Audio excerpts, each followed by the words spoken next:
Yeah. Okay, yeah. Sorry about that.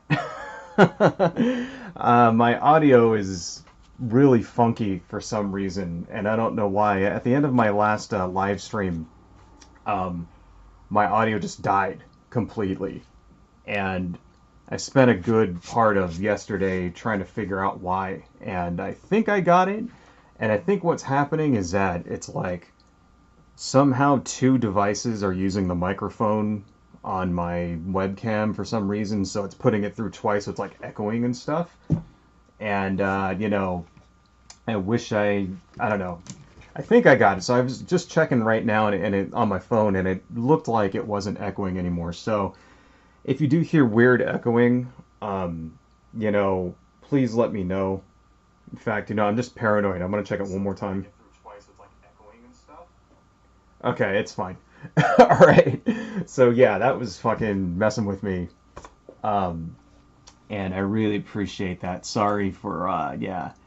Sorry for the late start there. So anyway, thank you for joining, whoever you are who's watching right now, because there is one person watching. So thank you so much for joining, and let's get started. So here's the thing that we were working on last time. Let me see if I can make this a little more straight. There we go. Um, because yeah, straight in the camera, because it's like my camera is slightly wonky. So there we go. That's about straight. Okay. And yeah, so this is what we were working on last time. I think this is our sort of party of fantasy, like World of Warcraft or D&D adventurer type people.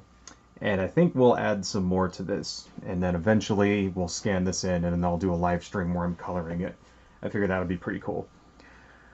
Let's see here. So, yeah, man. Lots of developments out there in the world right now. In particular, we have this story about Martin Gugino. So if you know who that is, he was the protester, the 75-year-old protester who was pushed in Boulder, or sorry, it was in Buffalo, New York. And he went up to the police, they were at a protest. And this guy, 75-year-old man, walks up to the police, and he was attempting to return a helmet to them. And the two cops kind of just, one of them just pushed him out of the way, right? And pushed him a little too hard. And this guy, he's 75 years old, fell down because, when you're old, right, you lose your sense of balance and shit like that. Fell down, cracked his head on the sidewalk, and was like bleeding out of his ear. So I'm pretty sure, this is like the major fucking headline out there right now. So if you don't know this story, please go look it up. Um, and yeah, man, that was some brutal fucking shit right there. And in fact, you know what? I was thinking of actually playing the video for you guys because I think it's worth watching again. So, because this is something that, this has had the result of essentially galvanizing the protest, right? So let me look this guy up real fast. Martin Gugino, right? And here we go. Martin Gugino. Is it going to show him? Where is he? Where is he? Blah, blah, blah. I want to see the actual video. Okay, CBS Evening News. What I'm going to do is just let it play until I can till I can cue it up, and then I will play it for you guys. So let me see, where is it? Right about here. Okay. Oh, they're not going to show him. Goddamn, CNN is not going to show him actually getting pushed over, because CNN is weenie. Let's see, Martin Gugino video. Let's try that. Anyway, here it goes. All right, let's try ABC7. Let's see if they actually show it, or are they going to be pansies and not actually show it. All right, here it goes. Okay, so let me make this bigger, and let me scroll, move that, make that small. And let's turn on my left monitor. There we go. Okay, so this is basically the scene, right? This is, here's the guy right here, right? So let's kind of rewind that just a little bit. Okay, a little bit more. So you see him, he's basically here, he's holding a helmet in his hand. You see where my mouse is? Here's the guy, old man. He's got his phone out. He's probably recording these two guys right here. He's holding a helmet. This is the cop that walks up and just sort of pushes him. So check it out. So he's holding it. They're telling him, move on, move on. They push him, stumbles backward, bam, hits his head, right? Now watch what happens here. So this guy realizes, like, oh shit, I pushed him a little too hard. Walks over, bends down to, like, see that? Do you see that? He bent down to actually check on him. He's like, oh shit, this guy got messed up. This dude right here kind of pushes him onward. So don't keep marching. Leave him, right? And while this is happening, see right here, they have that blurred out. Right there, there's blood coming out of this guy's ear. You can still kind of see it. And now he's radioing in, get a medic over here. That's what this dude is doing. He's going, okay, get a doctor, get a medic, right? This has really had the effect of galvanizing these protests a lot. Whereas before, you know, there was lots of video of police brutality, blah, blah, blah, blah, blah. People getting their ass beat, you know, the cops doing really shitty things. None of it has really done much to galvanize these protests as much as this old guy getting, you know, pushed over and fucking destroyed. Right. Now maybe that says something about the state of our country, that in a movement for, you know, the equality of that, a movement in the for the equality of black people, it takes a white person getting hurt in order to change public opinion. Right. I'm not the first person to mention that. But, you know, it is what it is. I think really what it is that kind of like the whole George Floyd video, right? The thing about the George Floyd video is that anybody, pretty much anybody who watches that is in agreement that what happened to George Floyd is wrong, you know? And you'll even see in conservative circles, on conservative channels, and, you know, subreddits and forums and things like that, even those guys are like, you know, the law and order people, the people that, you know, the vile conservative guys who fucking, you know, racists and shit, 90% of them, not all of them, right, but not like a major majority of them are in agreement that what happened to George Floyd was out of line, was too far, you know, it was wrong, right? And he shouldn't, that should not have happened. Okay. That's one thing. Now, I think kind of this same thing that's happened to this guy, Martin Gugino, that's on that same level. There's people are saying the same thing. Like, okay, that's wrong. You know, this guy wasn't, you know, hurting anybody. He wasn't fighting. He wasn't looting. He wasn't causing any kind of trouble at all. In fact, all he was trying to do was talk to two police officers. And apparently what he was trying to do is he was trying to return that helmet that he had in his hand. Like, somebody dropped this helmet and he was like, hey, I'm trying to give it back to him. Right? That's what he says, at least. And that's kind of what the video shows. I mean, it does show him with a helmet in his hand while he's like trying to speak to two, you know, police officers. Right? So, yeah, so that's kind of kicked this into high gear, right? So for the most part, all out there in the country, the rioting and the looting, that's for the most part over with. But we're still getting reports here and there of random looting, you know, mainly in places like, you know, Minneapolis, right?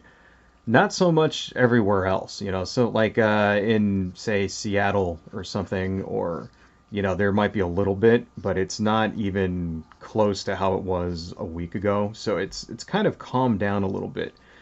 But here's the thing, is that the protests are still going, you know, they're still going, whereas last time, you know, anytime this would have happened in the past, they would have been over with by now. protests are still happening, right? You know what? I don't like that. So I was thinking we would put right here a paladin, right? But I don't like how that looks. That looks kind of crappy. So what we're gonna do is we're gonna do this kind of thing. We're gonna make him kind of holding it over his shoulder like that. There we go. And let's give the paladin a big ass let's give him like a mace. You know, my current paladin in World of Warcraft, I have a mace. So there we go. We'll just do that like that. Much better. Anyway, yeah, and it's sort of like, you know, this I think, I don't know, man. I think this really is different this time. You know, I think this time, like, we might actually see something change in this country, right? It's kind of like, I think, you know, because it seems like every time there's a spark that causes civil unrest like this, what it seems like what happens is that the establishment sort of digs in its heels, right? People come out, they make speeches, blah blah blah, and nothing really ever changes, you know. Um, when was the last time that you can remember, right, that we got any real kind of positive development in the way of civil rights or curtailing police brutality or anything like that within, the last 20 years? Can you name anything? I couldn't off the top of my head. I had to look it up, because I was like, I'm pretty sure Barack Obama did something, right? But I couldn't even name it. And it turns out he kind of did. He supplied some, he passed a couple of, he created some programs that basically gave money to different police departments and so that they could get body cameras and stuff like that.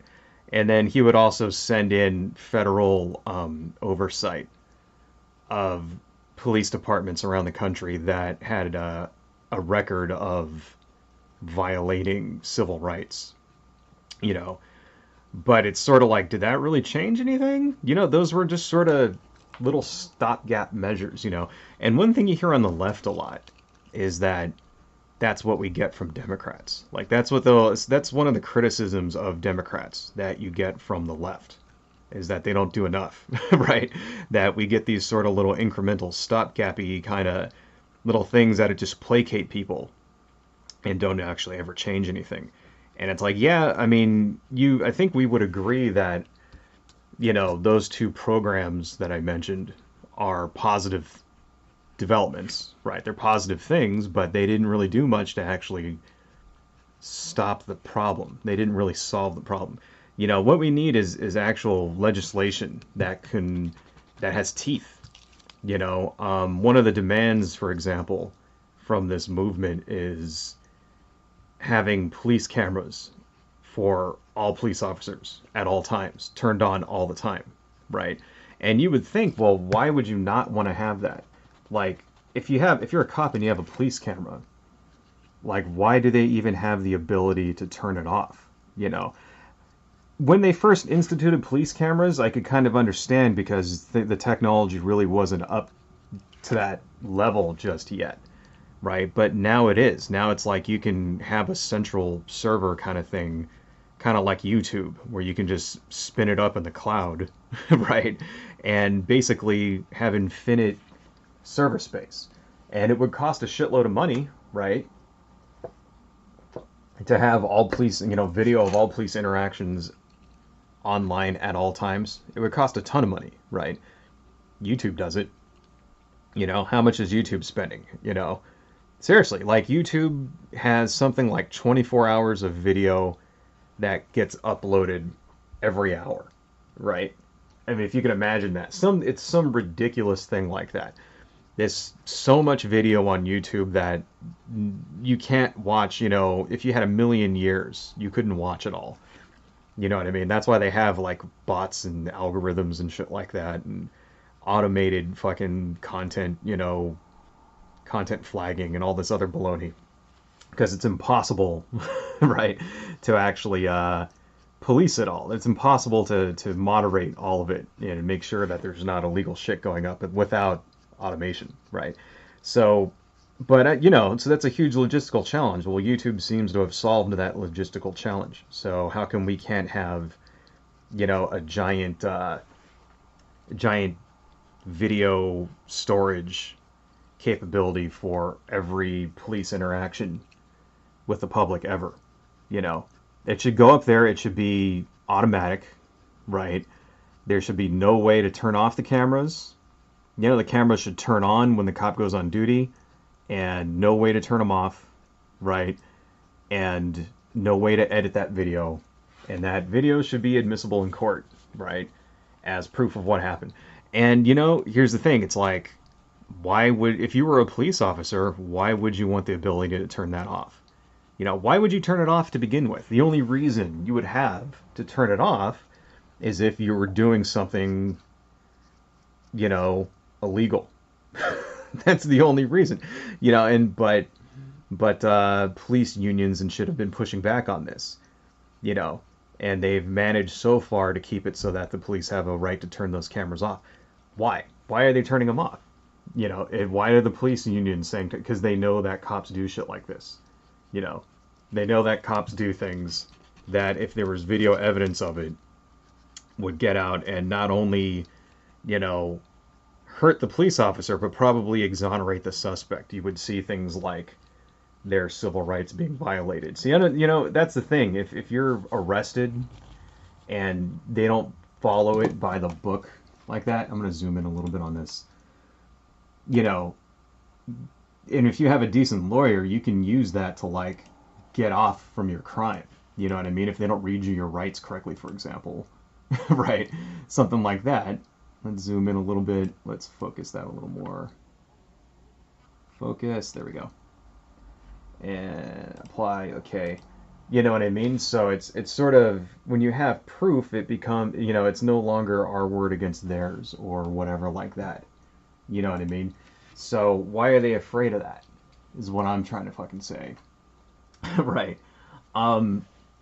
Thank you if you're out there watching. I see that I actually do have a couple of viewers. Let me know if this is blurry or whatever. I can fiddle with it a little more. And then also, if the sound goes out, please let me know, because my sound has been tricky and funky. And I don't know why. Anyway, you know, I'm going to zoom in just a little bit more on this guy, because I don't really like how that looks. So, sorry guys, let's just kind of go in. We will get back to talking about stuff in just a minute. There we go. Apply that. Okay. Anyway, so there goes our paladin in the background. Looking pretty good. Yeah, so now you would think, like, you know, all right, so let's get back to this story here about Martin Gugino, right? So the two of the officers were charged with second-degree assault, right? I am really going to be surprised if these guys get convicted for this, right? I think what's going to happen is they're going to say, this was going to be the defense. At least I think so. They're going to go up and they're going to say, we tried to just push him out of the way and he lost his balance. We didn't mean to push him too hard. It was an accident. And then the one guy is going to, the guy that bent down for a second, he's going to say, I tried to like help him, but my orders were to continue the march. And then the other guy is going to, who like radioed in for like a medic, is going to say, you know, they're going to say he acted appropriately. You know, he continued with the march and he called for help, you know, and I give it seriously 90% chance that these guys get off. I don't think they're going to prison at all, you know, which is kind of fucked up. I mean, now if he dies, that's a different story, because Martin Gugino right now is in the hospital in critical condition and it looks like he's going to be okay, thankfully, you know. I think he might have grounds for a civil suit, but I don't think these two cops are going to prison for this.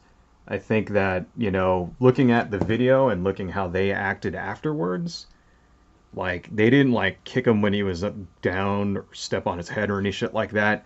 Like, they kind of knew the guy was in trouble. And I think really all it comes down to is, you know, it's going to come down to the intent. Did they mean to, like, hurt him when they pushed him out of the way? And they're going to say no.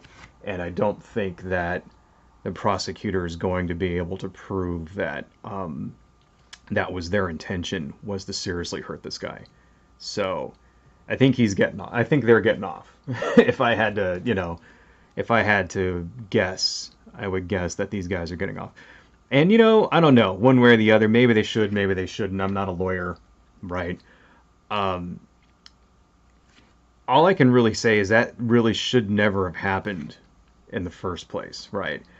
If a guy, I mean, even in a situation like that, because if you look at the situation, they were at a protest with like, you know, and they know that protests have been getting violent and stuff like that, and these two guys had orders to move shit out, and we don't know what they were talking about, but it doesn't really matter because, I mean, yeah, okay, the guy, Gugino, the old guy, he could have been up there yelling at them, calling them names and shit like that. It didn't appear like he was.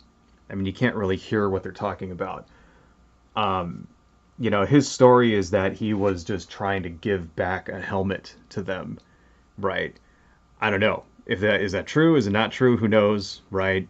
All we know is what was on that video, and what was on the video was that the guy was not being violent. He was not breaking any laws whatsoever. Um, and the police shoved him out of the way because they decided to get rough with him instead of just pushing him back or whatever. They decided to shove him, and the guy shoved him a little too hard. So, I mean, I don't know. You can't really tell their intent. I think really what their intent was just, looking at the video, I think basically what happened is they just basically looked at this guy and said, "Get out of my way, hippie," right? And then pushed him. I think that's really what's going on. And then once the guy bailed and ate it seriously hard and was bleeding, then the guy that pushed him was like, holy shit, I might have like fucking really hurt this guy. And then that's why he like tried to help him, right? So I think he realized right off the bat that, okay, that was wrong. I should help this guy. And, so I just think basically this is just one of those things where it's like, a combination of things went wrong. I mean, if you really want to get into the nitty gritty, that dude Gugino shouldn't have went up to those cops in the first place. You know what I mean? He should have just left it on the ground, the helmet, if he wanted to return it, right? Because it's not worth it. Because you can guess that was what was going to happen. I mean, I wouldn't have done that if I was him, but whatever. You can't really say one way or the other.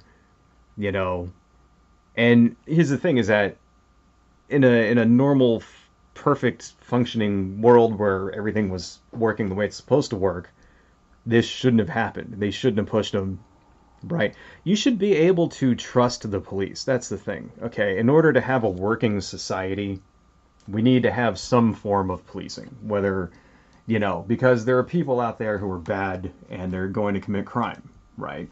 And we need some way to protect the rest of us from criminals. That's what the police should be there for, right? You should be able to trust a cop. When you go up to them on a street and you ask for help, you should be able to trust that they're going to help you and not fuck you up for no reason, right? And you should trust that when they come up to you for something you may have done wrong, that you're not, that you don't realize that you did wrong, because, that shit happens a lot. You should trust that you're not going to end up dead for some dumbass reason because you ran a red light, or you did something that you weren't aware of, did something stupid, right?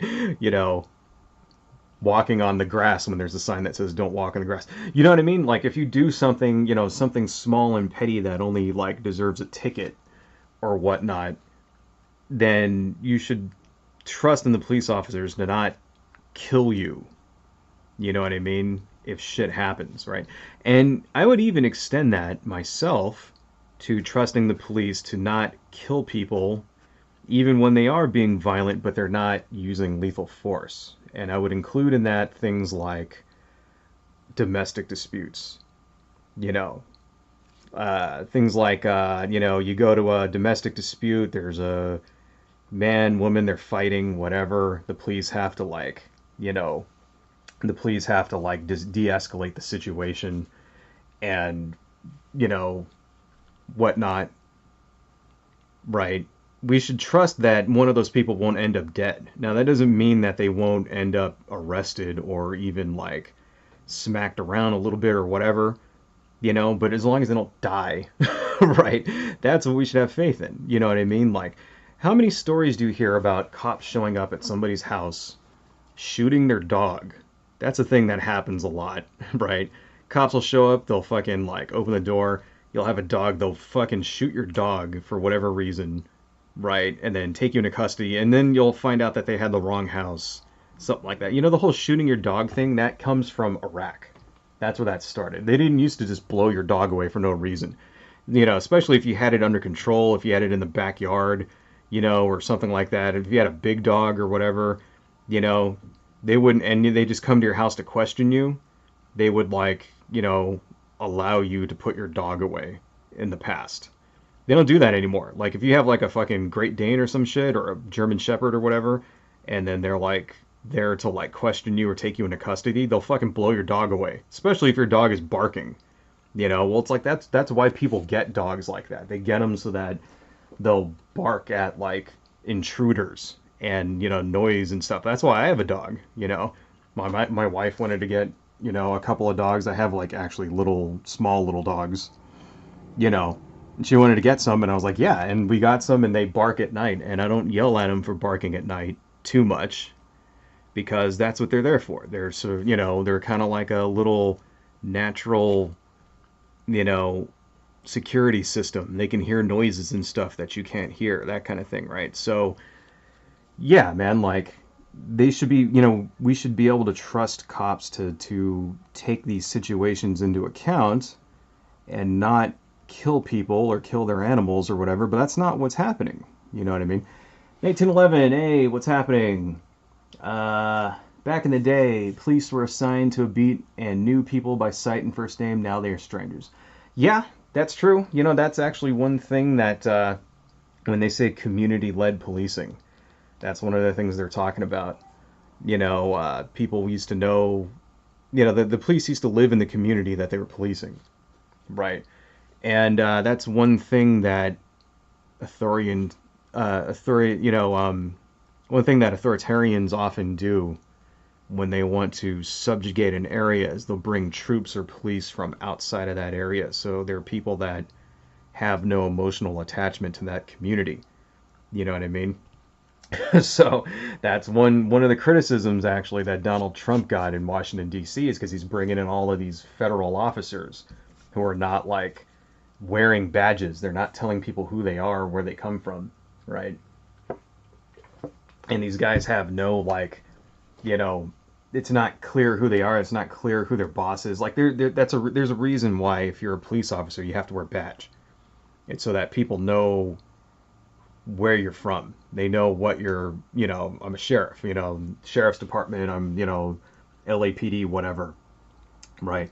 They know what the jurisdiction is. They know, and through that, they know that you have authority, right? Well, what's going on in Washington, D.C. right now is that Bill Barr just brought in a bunch of agents from various federal agencies, right? FBI, I think the prison workers or whatever, right? All these different people, and they basically, they're out there policing. They don't have any identifying marks on. So people have no idea who these people are, right? And it's like, well, are you just going to listen to some Yahoo in a uniform? You don't know who he is, right? He could just be some, it could be anybody. So yeah, that's one of the things. But here's the thing is in Washington, D.C., right? D.C. is not a state. So they don't have the same rules that states have. So one of the things Trump said he wanted to do was he wants to use the federal troops to install order in the states, right? Well, he can't do that. You can't do that. The way the law works is that the governors for that kind of federal intervention have to request it, right? So far, none of them are biting. None of them are doing it, and that's why it hasn't really happened yet. But in Washington, D.C., there is no governor, because Washington, D.C. is not a state. It's just, like this random... I'm not even sure what it's qualified as. It's like qualified as a territory or something. I don't even know. So they have way more power there the federal government has way more power there because it's technically not part of any state. I mean, that was actually the reason in the beginning Washington, D.C. was kind of done like that on purpose, because then it wouldn't be part of the North or the South like that. There's actually a history behind that. So that's why they can do all this shit in D.C., you know, without like breaking any existing laws. And it's really kind of disturbing, you know, because they're not supposed to be able to do that. I actually talked about this in the last stream. It's called Posse Comitatus, I think, is the name of the law, like the Posse Comitatus Act. You're not supposed to be able to use federal troops to police American citizens, right? Like you can't, like they can, but there's very specific circumstances that it has to happen under. And this whole thing where he's just putting troops there, he's just putting unidentified officers there on the street to quell protesters and shit. Kind of like what happened during that tear gassing thing at the church that we spoke about last time. That's what makes it really disturbing. Let me see. What'd you say? 4 of my coworkers got deployed to be National Guard riot police. You do have to bring out outside help once the state authorities are in effect overwhelmed. Well, yeah, but the state authorities, like the governor, has to request that. That's the thing. So, the governor requests the National Guard, right? That's the only circumstance that they're allowed to show up when they call them, right? So the president is not supposed to be able to just send in the National Guard whenever he feels like it, And so apparently the law says that there has to be very specific circumstances, and one of those circumstances is, for example, when the state police or something like that are unable to maintain order. That's one, right?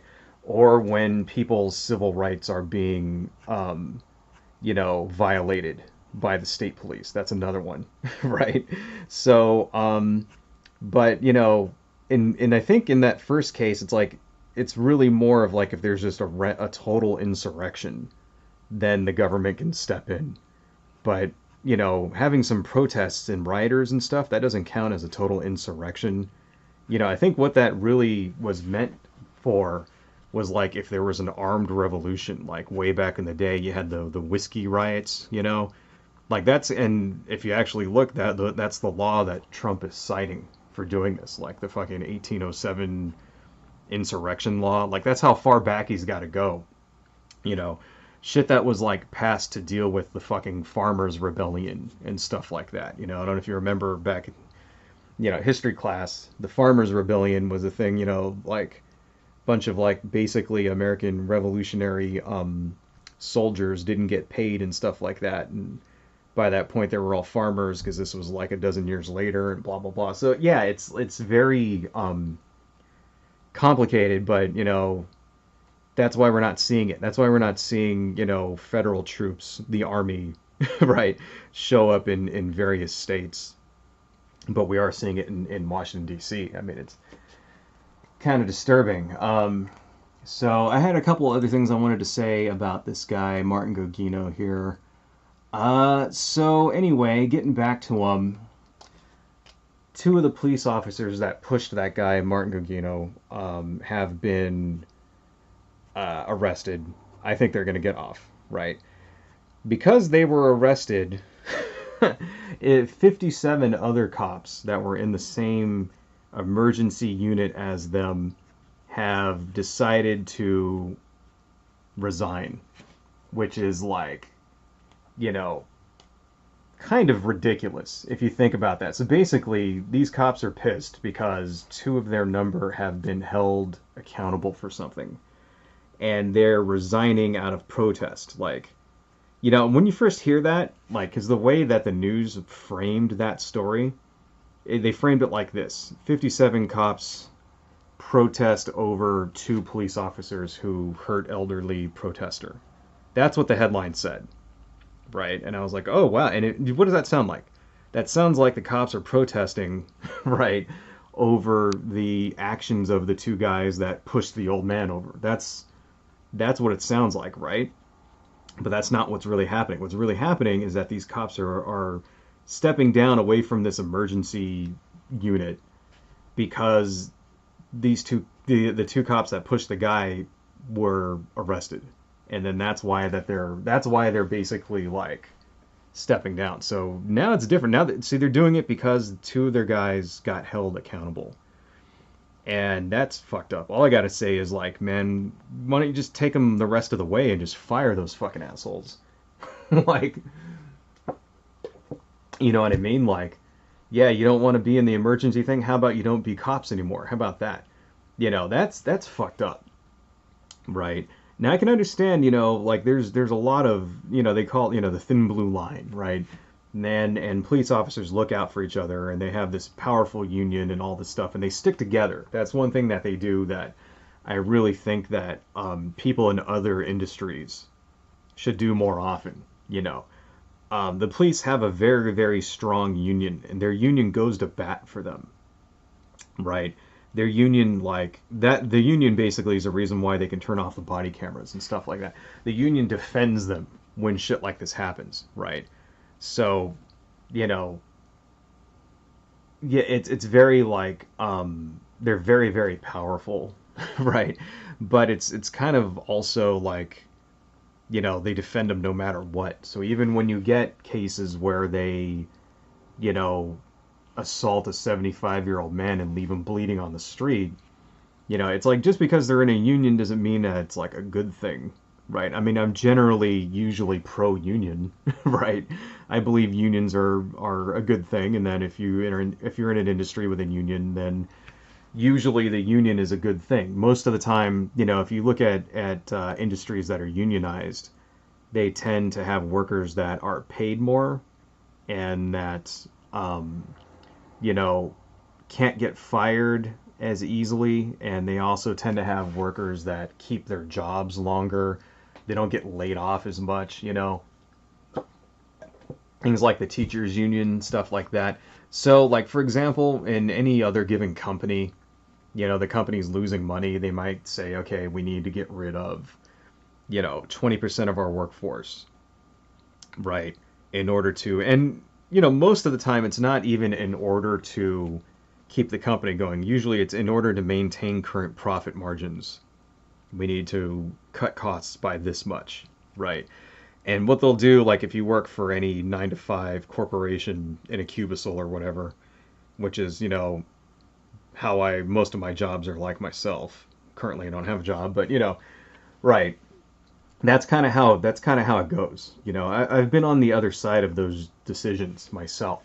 You know, because I used to be a manager, so like I know what it's like. They come to you and they say, "We got to cut 2 people out of your department," and you go, "Well, I can't afford to lose anybody," right? And they go, "Too bad. Choose people," right? You need to choose people because you know, and then you have to fucking you got to choose somebody to lose their job. It's shitty. I've done it myself. So that's why I didn't get so, you know, pissed off that it happened to me, because I knew that there was a chance it could happen, right? That's how the corporate system works, right? Well, when you're in an industry with a union, you don't really have that, you know, you have an extra layer of protection away from that. They can't just come to you and be like, okay, you know, choose these people to get laid off. It's like, no, they have a contract. Contract says they will be, you know, stay on for this long, and they'll be employed for this long, and they'll have these benefits, shit like that. So they have to deal with the union first, right? And the union usually goes to bat for people. You know, sometimes, I mean, yeah, there's always stories of the union like screwing people too. Don't get me wrong. You know, me myself, I mean, I'm generally in favor of unions, but you know, not always, right? And it just, you know, this time it's like the police union is one of those sort of like where it's like detrimental. You know, they're defending their people, but they're also defending, you know, basically people who murder other people. So it's kind of, I don't know. I don't know how we got on that subject. Anyway, I wanted to talk more. How did we get onto that? I'm intending to ramble today. Yeah. So where else? What else do we have here? Okay, so a couple more things on Martin Gugino here. Basically, what happened after that is Donald Trump decided to go and make a tweet, and he tweeted a conspiracy theory that this guy Martin Gugino was an Antifa provocateur, which is absolutely ridiculous, right? I've got the tweet right here. Let me kind of pull that up here. Let's see. Well, I'm not going to go to the tweet, but what I will do, let me turn on my left monitor. Bam. Let's shrink this guy. Okay, this is from CNN Politics, and here is the text of Donald Trump's tweet right here that he tweeted about this guy Martin Gugino. Here it is. Buffalo protester shoved by police could be an Antifa provocateur. 75-year-old Martin Gugino was pushed away after appearing to scan police communications in order to black out the equipment. At OANN, I watched. He fell harder than he was pushed. Was aiming scanner. Could be a setup. Yeah, so that's our, that's our president here. So when basically the police push an old man over and leave him bleeding on the sidewalk, when our president could be coming out and trying to bring people together, right? And trying to heal the country and help, diffuse the situation. Instead, he's tweeting shit like that. So where did that come from? Okay. This guy, Martin Gugino, where'd this idea that he was an Antifa provocateur come from? Well, this is a conspiracy theory put out by One American Network. So One American Network is a conservative cable news network that's basically trying to vie for the crown of most conservative news network. They're trying to unseat Fox News. Basically, they're trying to out Fox News, right? And they basically post the most ridiculous, crazy horseshit ever. This being an example, because there is zero proof at all that this guy Martin Gugino is a member of Antifa. What they did is they went to some of his blogs, because the guy Martin Gugino is a activist, right? Peace activist, and they basically went and looked up his fucking blogs and stuff that he has. So what is their source? What was their source on this? Well, their source was a blog called The Conservative Treehouse, right? So I actually went and found this Conservative Treehouse blog. So this is it right here, right? Let me just move this over. So I may draw a little bit more, but I'm probably gonna talk for a little bit more rather than draw. But anyway, this is the source that One American Network used for their hit piece on Martin Gugino.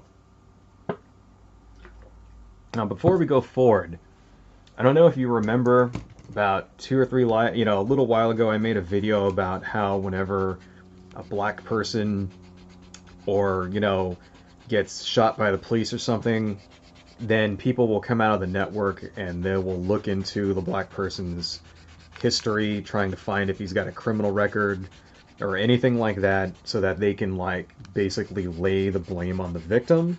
You remember that video that I did? It was maybe 3 videos ago, something like that. Well, this is basically the same thing, except this is a white guy this time.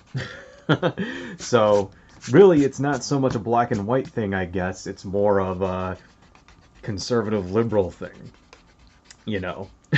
right?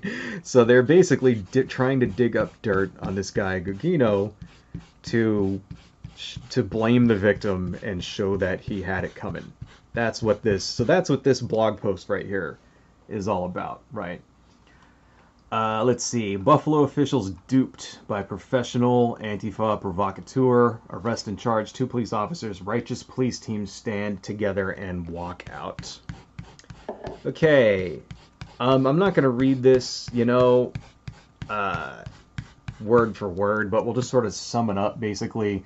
Essentially, they go to his Twitter account, and, you know, say that it's filled with anti-cop sentiment, blah, blah, blah, blah, blah.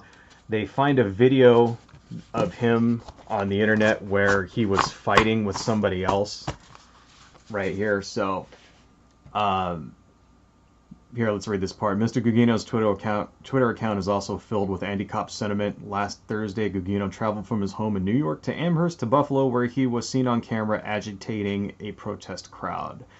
One of the protesters earlier remarked that Mr. Gugino was acting like an asshole and trying to get punched in the face. Okay, so what does that sound like? It sounds like Gugino was there trying to rile the crowd, right? I mean, look at the words they used here. Okay, agitating a protest crowd. Now, what would you think when you hear the words agitating a protest crowd? You would think that he was out there trying to incite violence. That's what I got out of it. Maybe trying to say, hey, let's go burn this building down. Hey, let's smash these fucking windows. You know, hey, let's go throw rocks at these cops over here, or something like that, right? That's kind of what's, you know, agitating the crowd sounds like to me. Right. Well, then let's look at the video. Seen on camera. Let's look at this video. This is the video they were just talking about right here. Okay. And let's turn this up here so you guys can hear it.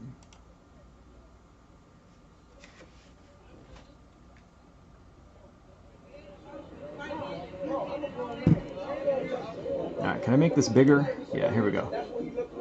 All right. All right, I'm going to start that over. Okay.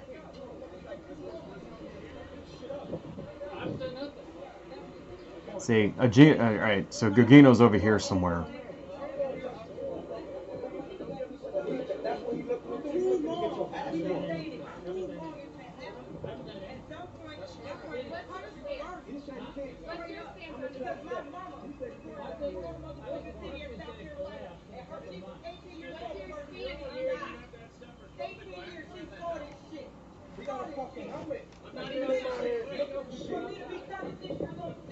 Yeah, what's going on here? Fill me in.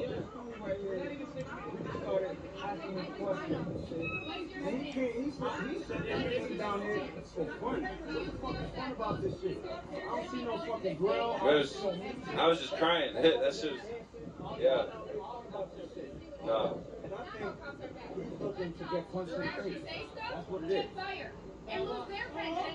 This shit ain't funny. I was just crying over there. It was a moment of silence.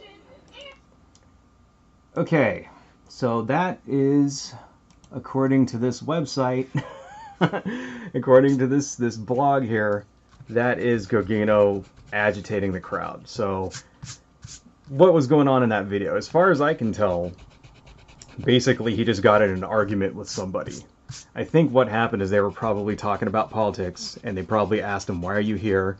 And he said, oh, I came down because it's fun, blah, blah, blah, blah, blah. And they're like, hey, this shit isn't fun.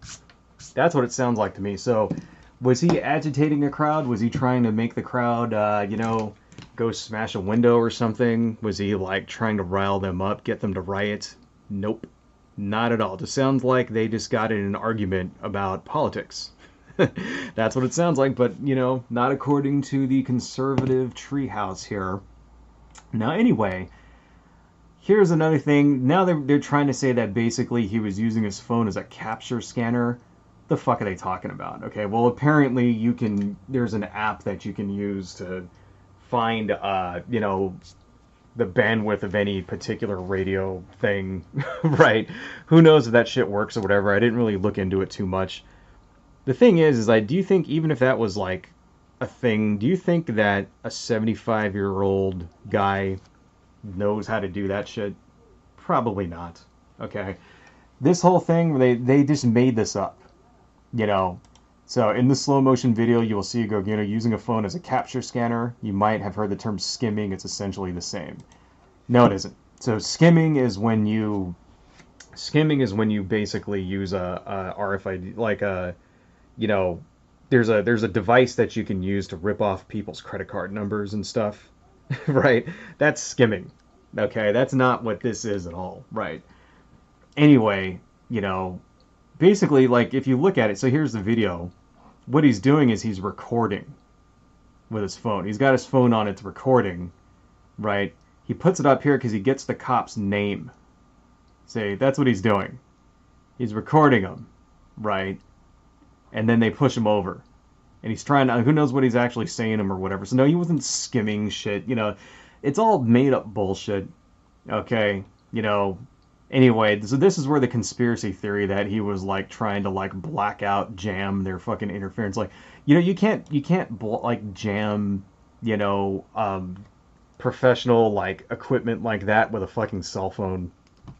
Right? It's not possible. It's ridiculous to even think so. But here's the thing: is that the guys that wrote this don't actually give a fuck what the actual truth is. They wrote this to cast doubt, right? They wrote it to cast doubt so that people who see this video won't feel so bad about this old guy getting pushed over and fucking like crushed on the ground like that. I mean, seriously. Uh, anyway. Um, well, okay. 1911. If you consistently just key a radio on the same frequency, then you can jam communications effectively. Skimming is scanning through information, not sending. Well, okay. Well, you seem to know more about it than me. But, alright. So if you know more about it than I do, that's fine. Do you really think that old guy was trying to do that? I highly doubt it. I highly doubt it. And another reason why I highly doubt it, because if you actually go and you check out all of his blogs, he's not a technical person, right? That's another thing. So in that page that we just in fact, you know what? Let me close this thing. What you guys are looking at my you're looking at my streaming information right now. Let me close all that. Um, on that page, there's a link to various blogs that this guy Gugino wrote. Right? He's basically an environmentalist, is what he is. He has a blog about environmentalism. He has a couple of blogs about legal cases, and one about like prostate cancer. The dude's not a hacker. Okay, he's none of that. He's not a fucking like radio signal expert. He's none of those fucking things. The dude is like just some old guy who was like he's an old guy who is sorry. He's an old guy who's like a fucking activist who went down to like, be in the middle of things, right? And I don't know. And it's just like men, but they're doing the same thing. They're doing the same thing that they did to Ahmaud Arbery and that they do to like pretty much, any victim of police assault or unlawful murder, unlawful killing, I guess. Excessive force. There you go. That's a non loaded term, right? But now they're doing it to this guy, and it's like people aren't buying it. People aren't buying it this time, and it's kind of awesome that they're not buying it. Okay. Anyway, enough about that. So, well, one more thing that I do want to say before we move on to 'cause how long we've been streaming? An hour. Okay. One more thing I do want to say before we move on a little bit is that it's really like there is on the left a lot. It's seemingly a growing number of people who see this happening and are actually supporting rioters and looters and things like that.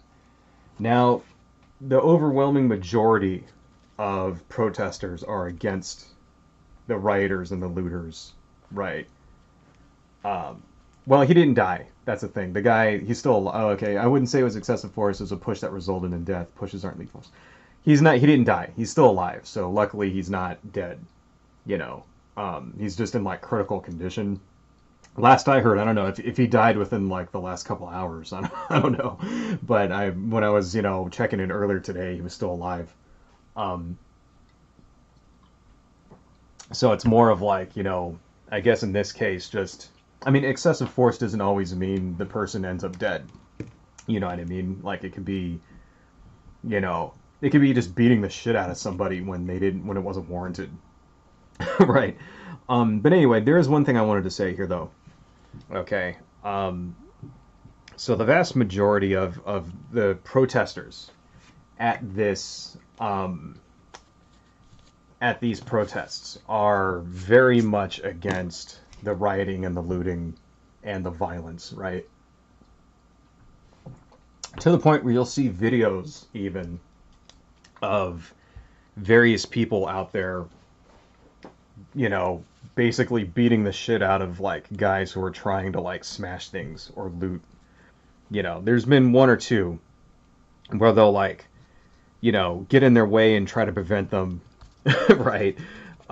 Try to like, you know, at the very least record them and tell them to stop, yell at them, shit like that. And even some videos where they were like, you know, essentially like start fighting with people who are looting, because they understand that, you know, that gives a very that does nothing but harm the movement, right? When you have TV cameras and shit pointed at people, showing a bunch of people rioting and looting and smashing things and burning stuff down, you know, they understand rightly that that's going to turn the public against them, right? And there is a very somewhat growing, I don't know if it's growing well, but I will say it's definitely prominent. There's a prominent movement on the left of people who support violence. And it seems to be, when, you know, getting a little bit bigger and bigger, and it usually comes in the form of people who are like, have dreams of revolutionary socialism and shit like that. You know, like, they dream that we're gonna rise up and we're gonna smash the system and we're gonna, like, you know, replace it with something better, right? And they never actually say how that's gonna work, right?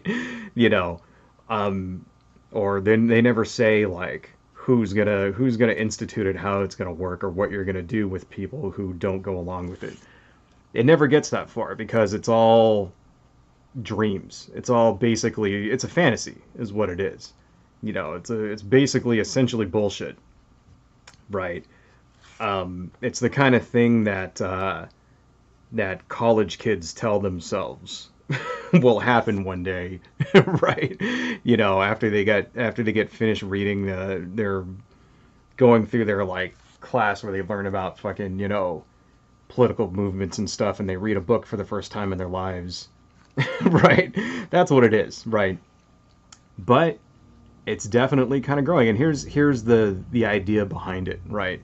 Is that, you know, you have kind of like a movement on the left where people who are like peaceful protesters, and they're kind of clashing with the people who want to, you know, basically use violence. They want an armed insurrection. They want, you know, to go out and make all of the, you know, make all the revolutionary dreams come true, basically, right? Yeah, let's just make this in profile. That looks better in profile. There we go. I was thinking we'd just like put their pet dragon behind them, since I'm much better at drawing dragons than I am people. Anyway, and you're starting to see people like basically just, right, you know, trying to justify the violence, which is, in my opinion, ridiculous and crazy, right?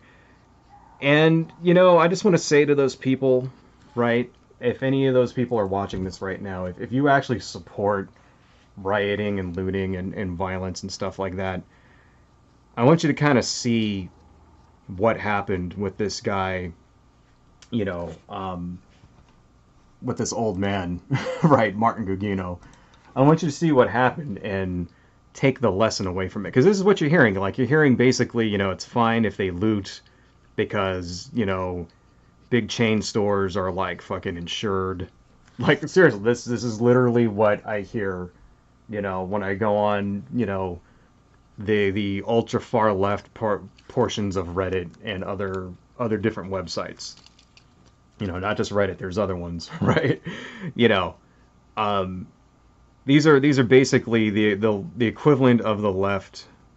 You know, with like the equivalent on the left of the alt-right. That's who these people are, essentially, right?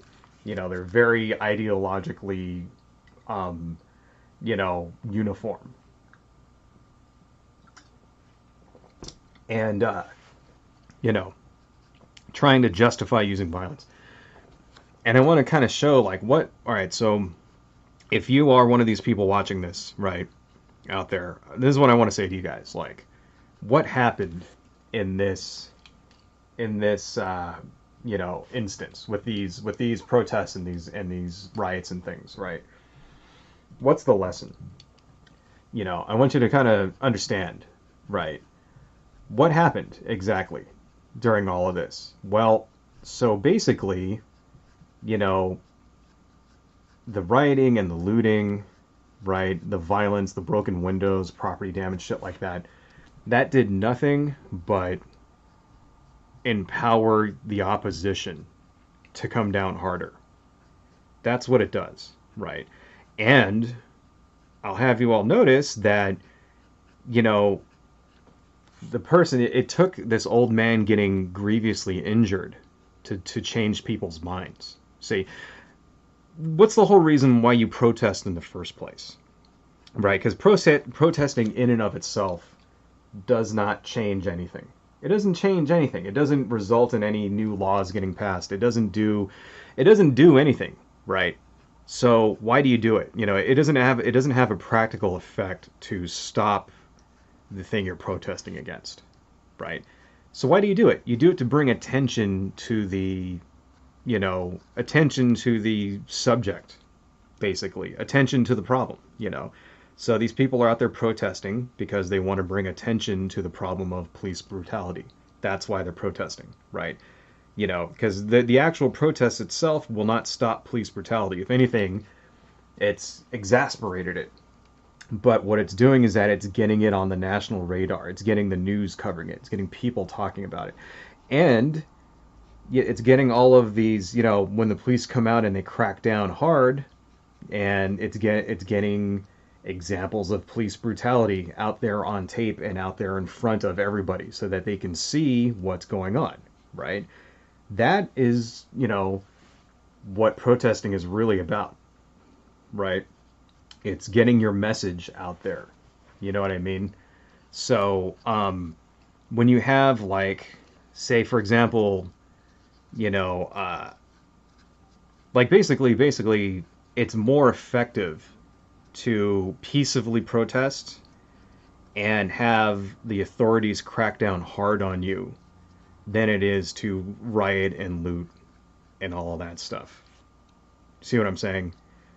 It's more effective if, say, especially in this case, the thing you're protesting is police brutality, right? So it's effective to go out and have video of the cops beating people and doing shit like, smashing windows and arresting people and framing them and smashing their water. That's another thing that happened. There's video of the police out there busting up, like, they'll set up little water medic stations to help people keep them hydrated stuff. There's video of the cops going out and smashing all their water bottles, right? That kind of thing. And getting rid of their, like, they'll have milk there so that when you spray them with, like, fucking tear gas or pepper spray or something, you pour milk on it to like, neutralize it, because, like, milk is like a base, right? Like, video of them, like, emptying their water and smashing their milk and getting rid of their bandit, confiscating all of their fucking medical supplies, shit like that. That does more to help those images, those video of the police doing those things does more to help the movement than all of the rioting and all of the looting, all of the direct action in general. That's what people don't understand. In certain circles on the left, there's this idea that, that peaceful protest doesn't work. And they say, well, Martin Luther King wasn't really peaceful protest. There was rioting and looting going on while that happened too. And Gandhi wasn't really peaceful protest. There was a war happening at the same time and blah, blah, blah, blah, blah, right? Yeah, okay, maybe that's true. I don't know. I don't agree, but I'm not an expert. So, but what I can say is that, it's like, oh man. What I can say is that when you act violently, you're not doing very much to help bring people to your side, right? Another thing about protesting, another thing about building a movement like this is capturing the hearts and minds of the people, right? Well, you're not going to capture the hearts and minds of the people. You're not going to get them on your side. You're not going to get them to vote for you, or join you or support you if there's video and pictures and shit of you out there burning down buildings, torching random people's cars, rioting, looting, stealing shit. No one's going to join that. No one's going to support someone who they think are out of control. Even if even you could justify it all you want. You can say whatever, they're they're insured, blah blah blah, this it's run by a corporation that oppresses people, whatever the fuck you want to say, doesn't matter. No one's going to sign on to help you do that. You got to think about average, John Q. Citizen who doesn't give a shit about any of this political stuff. Just wants to have a job, just wants to do his, live his life, right? Wants to, get up, go to work, have 2 kids, and the house with the picket fence and all that shit. Go on vacation once a year, grow old and die. That's all he wants to do. He doesn't give a fuck about your revolution, right? You got to think, that's the majority of the country. Right now, something like 45% of the country is undecided in every election. That's another thing people don't understand. Not everybody is a rabid Republican or Democrat like I am. Or no, not everybody is into politics or even pays attention to this shit most of the time. Most people don't give a fuck, and they just vote every 4 years, and all they want to do is just live their lives, and they don't really are invested in who's in charge or what the policies are. That's all they care about. All they care about is just, having a decent society where they can be free and not have to worry about shit burning down, and having the police come when you call them, and having the cops actually help you, and having the fire department come when you call them, and shit like that. Normal, ordinary, stable society type things, right? That's all they're interested in. So, they're not going to join up with your fucking revolution if they think you're out there torching fucking buildings and bludgeoning old ladies to fucking death, right? Shit like that. So what does get through to those people, right? Well, if there's video of the police doing that, if there's video of the police going out beating old people and tear gassing guys in the face. I don't know if you saw my last video, the video of the one guy getting shot in the back of the head by the fucking smoke canister, that was fucking crazy shit. If they, stuff like that has the effect of having people join you. And that's the irony. That's how nonviolent revolutions actually work, by allowing themselves to be beaten and, confronting the authority and getting beaten and getting tear gassed and getting the shit kicked out of them and getting arrested and even people getting killed and not fighting back. That's how Gandhi won. All right. That's how he won.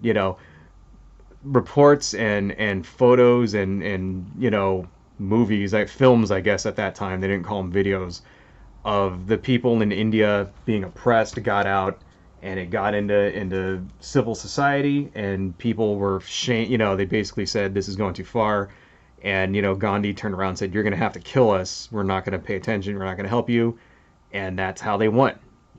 That's how they won without having a violent armed revolution. And this is really the only way that it's going to work in the United States. You're not going to beat the government with arms. You're not going to do it. There's this thing on the right wing, where they have this fantasy that they have to have guns in order to fight the government. You're not going to win. There's no way. They, against, an all-out war, even a guerrilla war against the United States, give up. Forget it. There's no fucking way. Same way that you're not going to beat them with rioting and looting and, smashing fucking corporate structures, and it's not gonna happen. All right. There's no way to win with violence. The only way to do it is through nonviolence. Okay.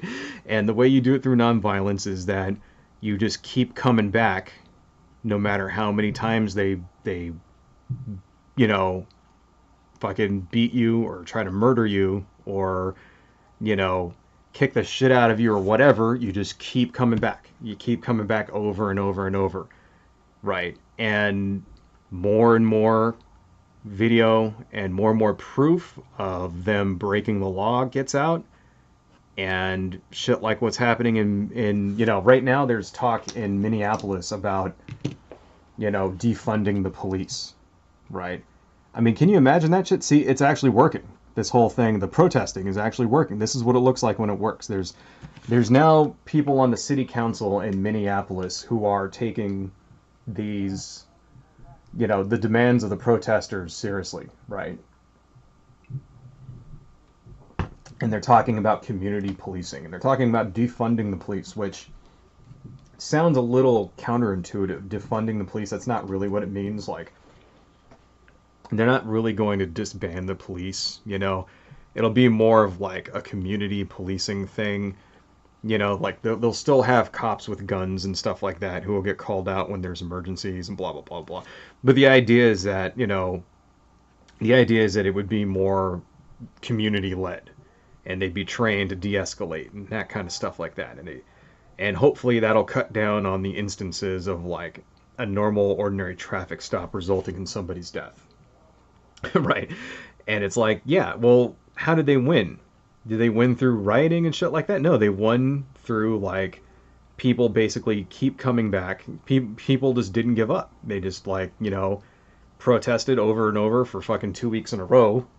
And now, like, you know, that's sometimes you got to force the system to work. You know, it's democracy is not perfect, right? There's lots and lots of flaws with democracy, but sometimes you kind of got to nudge it along a little bit, and you know, that's how it works sometimes, right? So, oh shit, what was I gonna say? Okay. Anyway, speaking of the whole defunding the cops thing, I mean, there's a lot of misconceptions going along about that now too. I was thinking I might do an entire video on that and what it would look like, and you know, because it is misleading, that term defund the police. It is very misleading, and that's not really what it means. I think some people are under the impression that it means just not having a police force at all. And it's like, no, that's not, at least what I understand, that's not what it's supposed to mean. It's more of like demilitarizing the police, really.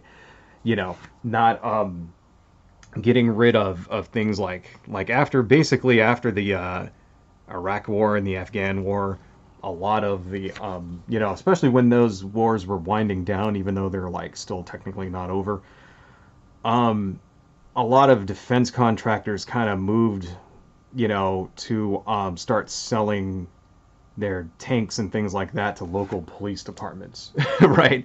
And that was like, there was federal money provided, you know, so that's why you have like these sort of like all-terrain assault vehicles and shit being sold to like police departments and stuff like that.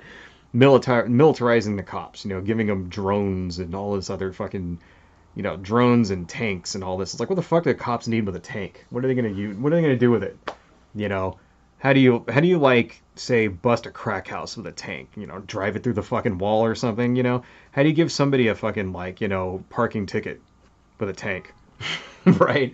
How do you, like, no, it's there for what, crowd control? I mean, seriously. So that's really what they're talking about is like demilitarizing the police. You know what I mean? Like, in whatever form that'll come in. I really admittedly need to read more about it, so I'm not gonna like speak too much of it right now. But you know, just be aware, because when you see people talking about that, especially on the right, there's a lot of misconceptions about what that term means on the right, and it's just been sort of wild and all over the place right now. So just know that that's what they mean. You know, demilitarizing, not really defunding. So let's see, what did we say here? Last I heard, critical condition and about to die. Well, I hope the guy didn't die. I don't know. I would say get the hell out of the way if you are protesting, and direct riot police to looters and rioters. It is a huge hit to PR. People are generally against these protests because of that. Yeah, Exactly. That's exactly what I'm saying. You don't win any hearts and minds with rioting and looting. Um, Protesting is attempting to convince others. Obviously, if you act like a child and throw a tantrum, then people aren't going to listen to you. Exactly. But I mean, it's more than just throwing a tantrum, right? Rioting, looting, things like that. They directly impact the people in the community that you supposedly are trying to help. See, that's the whole, and it's ultimately counterproductive, right? So if you're running a movement, right? If you are, say you have this movement, this BLM, right? But it's kind of beyond BLM at this point. It's more of like a greater anti police brutality movement. So I'm just gonna say that, police brutality movement. Um, Essentially, what you're trying to do is you're trying to get people on your side, because really the only way that anything's going to change in this country is to pass some laws to get it changed, right? So you have to have goals in mind, and there actually are some actual real goals that these people have. They want to do things like, for example, have a three strikes and you're out for police, for example, right? So one of the things about one of the like this guy, for example, Derek Chauvin, the guy that you know, uh, killed George Floyd. Like he had a couple of instances where he used lethal force inappropriately already. So it's kind of like this isn't the first time the shit like the guy did this shit, right? So they want to have a thing like, okay, well, three strikes and you're out. How many times do you fucking you know what I mean? Like they want to do that. They want to have, for example, another one of their goals is to have body cameras on at all times. So they actually have real goals that they want, right? Well, the only way that you're going to actually get those goals instituted is to have people support you. And the only way you're going to have people support you is they have to like you. You want them to like you. Well, you can't get people to like you if you destroy their businesses, right? If you go and if you torch their community and burn down the city block they live on and light their fucking apartments on fire and destroy their businesses, then like people are gonna fucking hate your fucking guts, right? And it's ultimately counterproductive. These are the people that we need if you want to actually change these things. These are the people that you're gonna have to get on your side. You need them to go support you, to vote for you, to vote for someone that will institute these changes, right?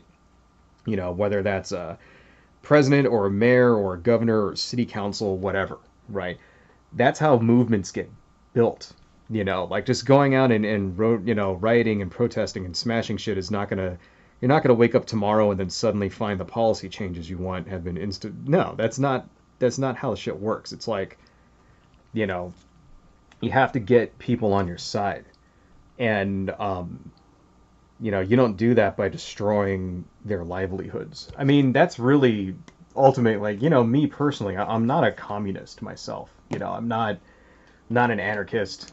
I believe in capitalism, I believe in capitalism with regulations. You know what I mean? Myself. But, I can understand, like, sorry, my eyes hurt. I got to take a break.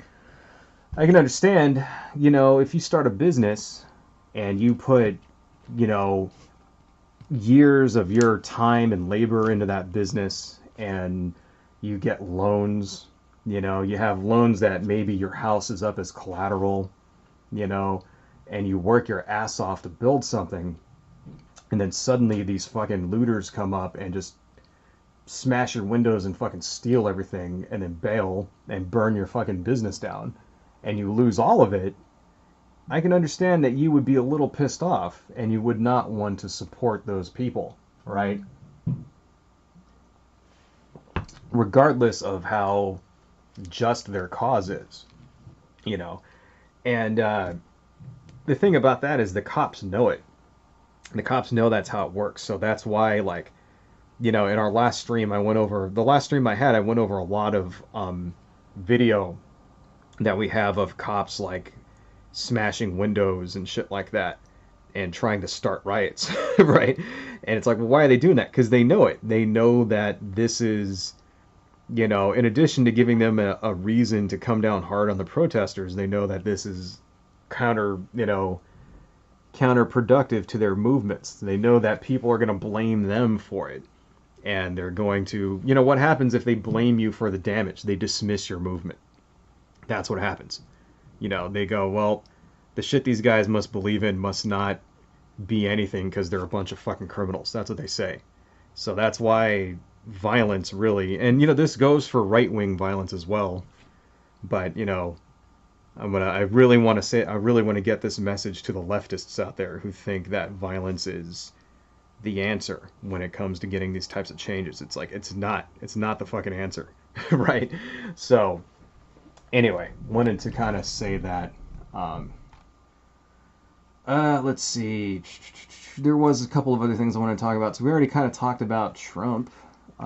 Trump's fucking dumbass tweet about this. Let's see. Let's speak a little bit more about Trump for a little while here. So, I don't know if you saw this.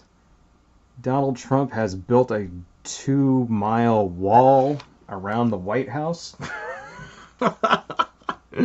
So this is kind of a development in the story. So we actually did talk about this a little in the last stream too. Following his disastrous PR stunt at the church, St. John's Church in Washington, D.C., where Donald Trump, Bill Barr ordered the tear gassing of protesters, including the actual priest who administers, St. John's. That never looks good when you're tear gassing a fucking priest, guys. Jesus Christ. Anyway, following that disastrous backfire of a PR stunt, Donald Trump has decided to erect a giant fence all around the White House. Right. So think about, and basically the fence, it's like 2 miles long, the perimeter around the White House. So you can't even get close to it like you used to be able to. Right. So basically, now he's also like under like pressure from various Republicans, right, to have a speech or something and try to bring people together, right? The person writing his speech for him right now is Stephen Miller, who is a white nationalist. Stephen Miller is basically, yeah, he's a racist piece of shit. The reason we know he's a racist piece of shit is because a lot of his emails got dumped where he's basically, yeah, the guy's a fucking white nationalist, right? So, when you hear people say about, Nazis in the White House, there's one of them right there, Stephen Miller. The guy is a total fucking sack of human garbage. He's the one right now who is writing Donald Trump's speech that he is going to give to try to heal the country. It's like, great. That's all we need. That's all we need right now is a speech by fucking a white nationalist to try to heal the country's race relations. It's going to backfire pretty fucking hard, right? Anyway, so I don't know. I just think that's kind of ridiculous. It kind of shows like, any other president right now, like this is basically a slam dunk for a president right now. All he would have to do is get out there, say a couple of things, say some positive things about the country healing and everybody getting along and how we need to be, working together and let's stop the violence and hate, blah, blah, blah, blah, blah. That's all he would have to do. And people would get behind him. People, because that's what they want the president to do. They want the president to bring people together, right? And it's like, he can't even, like, it's like a softball. Like, he can't even take this simple-ass softball, like, dude, we can't throw the ball to you any fucking lighter. All right? Like, literally, what do you want us to do, man? Like, I mean, come on, the absolute just the minimum amount of effort, you know what I mean, is all it would fucking take. Like right now Donald Trump is tossing his fucking like, he's losing his shit because a poll came out that shows him 14 points behind Joe Biden, like a CNN poll, right? He's losing his shit so bad that the Trump campaign has actually sent a cease and desist to CNN to get them to apologize for that poll. And I'm not making that up, right? That's actually true shit. So I have a link to that. In fact, I'm gonna show that right here because this is the most hilarious fucking thing I've ever heard in my entire life, right? Look at this, man. Trump campaign demands CNN apologize for poll that shows Biden leading. Can you imagine that shit? It's like a poll that he doesn't like. It's like basically, okay. He sent the form of a cease and desist letter. So a cease and desist is not just, a cease and desist is basically the step that you do before you sue somebody. That's what it is. You say, stop doing what you're doing. If you don't stop, we're going to sue the pants off of you. That's a cease and desist, right? How the fuck are you going to do a cease and desist for a fucking presidential... This is ridiculous. This is basically saying we don't like what your poll says. You need to retract the poll or we're going to sue you. It's like CNN doesn't control what the people say in the poll, right? If you've got a problem, and here's the thing about it, right? Because they're saying that this poll was like, loaded or whatever, blah, blah, blah, which it does not appear to be. And I want you guys to kind of remember, I worked for a market research company for about 13 years myself, so I kind of know how this shit works. I know how polling works. I mean, I'm not an expert in it, but I know how to do one and what goes into it, and what the margin of error is and cleaning data and having a unbiased sample size and all of that shit. I know what all that shit means, and I took a look at it. Yeah, it's not a biased poll. Okay? Like, here, for example, fuck off, dude. Okay. For example, down here it basically says, blah, blah, blah, blah, blah, your poll was fucked up, right? And one of the things they say is it's a poll of 1,259 adults, not even registered voters, let alone likely voters, right? The letter says. Yeah, that's the idea. See, you don't like, you have to have a random sample, right, of people in order to have an accurate number, right? You don't just go poll people who who are going to give a certain response, because if you do that, you're introducing bias into your sample. So, for example, years and years and years ago, I had an argument, a flame war with a guy once, where I cited a study that said that,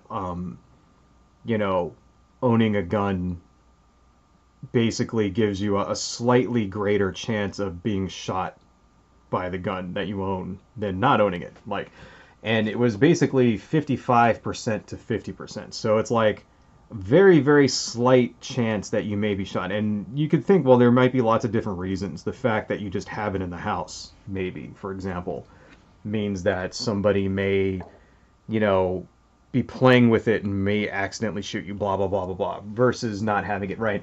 And I remember having this flame war with this guy years ago about this. And, he was basically going back and forth, and it's like, well, I would like to see, one of the things he said is, I would like to see a survey with responsible gun owners, right? And what he didn't understand was that just that in and of itself introduces bias into the sample. So who's a responsible gun owner, right? Well, you would say, well, it's people who have XYZ criteria. Now, people who have passed a safety course, for example, I don't know, I'm just making shit up right now, whatever, right? Maybe people who have, this much amount of experience holding a firearm, whatever, I don't know. What you're doing when you do that is you're pre-selecting the people that you're going to ask questions of, the people you're going to poll, right?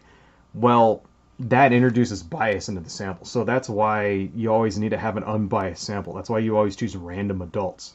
So this poll, the CNN poll here, that's why it says a poll of 1,259 adults, not 1,259 registered voters or people who are likely to vote. Those are things you choose afterwards. So you go out, you get, 1,200 random people. Then from that amount of random people, you say how many of you are likely to vote, how many of you are even registered to vote, blah, blah, blah, blah, blah. Because not everybody who has the opinion one way or another is going to even vote. That's another thing. So it's like, you have to take all that shit into account, and that's what they don't understand. That's what basically this sentence right here doesn't understand. Right? So it's like the most ridiculous thing ever. Like I've never, my entire time paying attention to politics, like my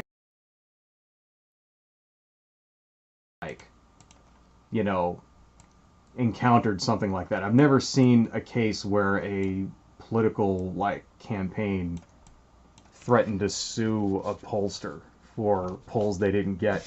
That tells me that they're in serious trouble. Right? They're in serious trouble if they're reaching out to like CNN saying we're gonna sue you if you don't tell us shit that we like. Anyway, how do we even fucking get on this in the first place? Yeah, okay, so yeah. How did we get on this? We got on this because Trump is hiding in his fucking White House behind his giant fence like a little fucking baby instead of coming out and like helping the country. See, that's the reason. That's the reason why he's 14 fucking points behind Biden, because he's not doing shit to help people. You know, he has an opportunity right now. Donald Trump has an opportunity right now to help people. Get out there, right? Go on a tour of the country, start talking to people, right? Saying, this is what we have to do, okay? I'm gonna start a task force to blah blah blah blah blah, come up with some bullshit, who knows, right? And then know what he's got to do? He's got to get people economic help, okay? They were bragging a little while ago that the unemployment rate went down from 15% to 13%. It's at like 13.8% now. They were bragging about that shit. 13 fucking percent? Are you joking? 13% is abysmal, right? And it's like, they're in denial right now. If they think anybody's going to take that as good news. In fact, that article, I'm going to put all the links to all of this shit in the bottom so that you guys can read them. That article even says that, oh, this poll came out before the great economic news came out. That's not great economic news. That's abysmally horrible economic news, right? So, man, like, dude, that's all he's got to do. All he's got to do is get some help to people, get us another stimulus check, right? Get people. Why do you think so many people are out there at these protests right now? Why have they gone on for fucking almost 2 weeks now? Because nobody's working. That's why. Because we have, 40 million people out of work right now. That's why they're out there protesting, because they're pissed off. That's why there was so much goddamn looting to begin with. Because nobody has a job, right? So it's like, well, fuck it. Like, I don't have to be anywhere. I don't have to go anyplace. I don't have any money.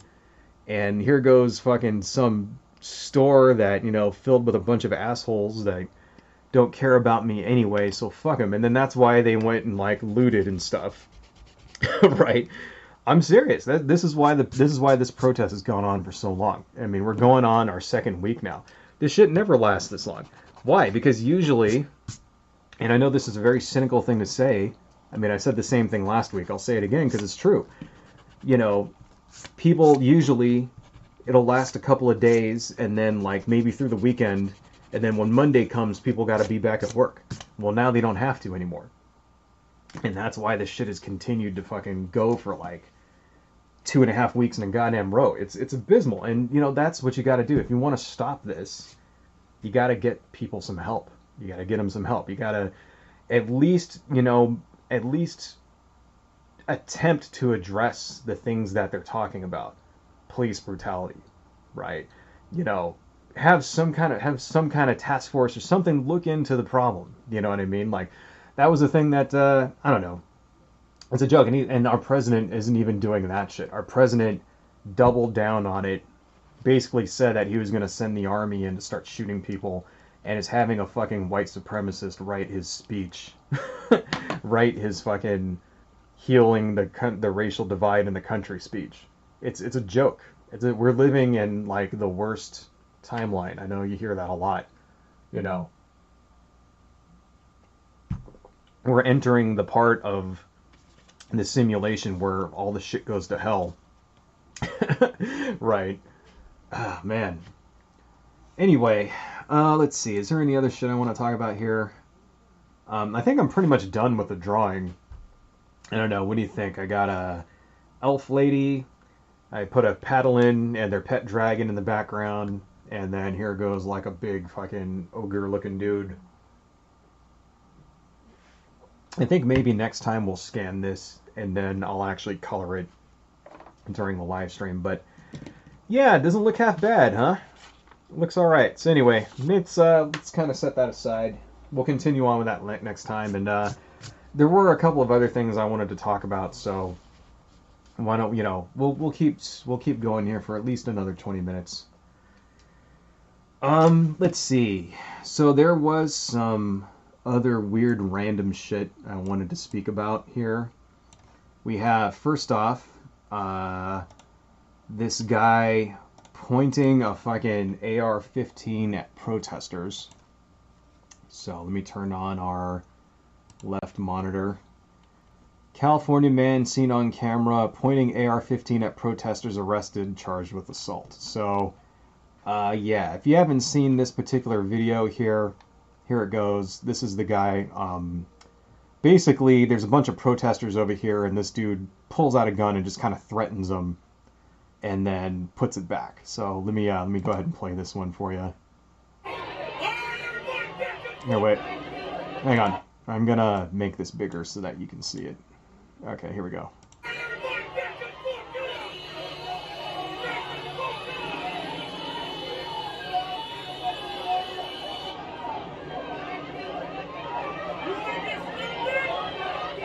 Okay, basically that guy got arrested for that. Now I'm not a gun expert. 1911, you know way more about this stuff than I do. But taking a look at this thing, I don't know what kind of gun this is. This is some kind of drum cartridge, right? Which I'm assuming holds a shitload of ammo. So, but I do see that he is holding it with his finger off of the trigger, right? So I don't know what that means or whatever. Maybe he was just threatening them with the gun, right? Let's go ahead and close that one there. Yeah, that's kind of freaky.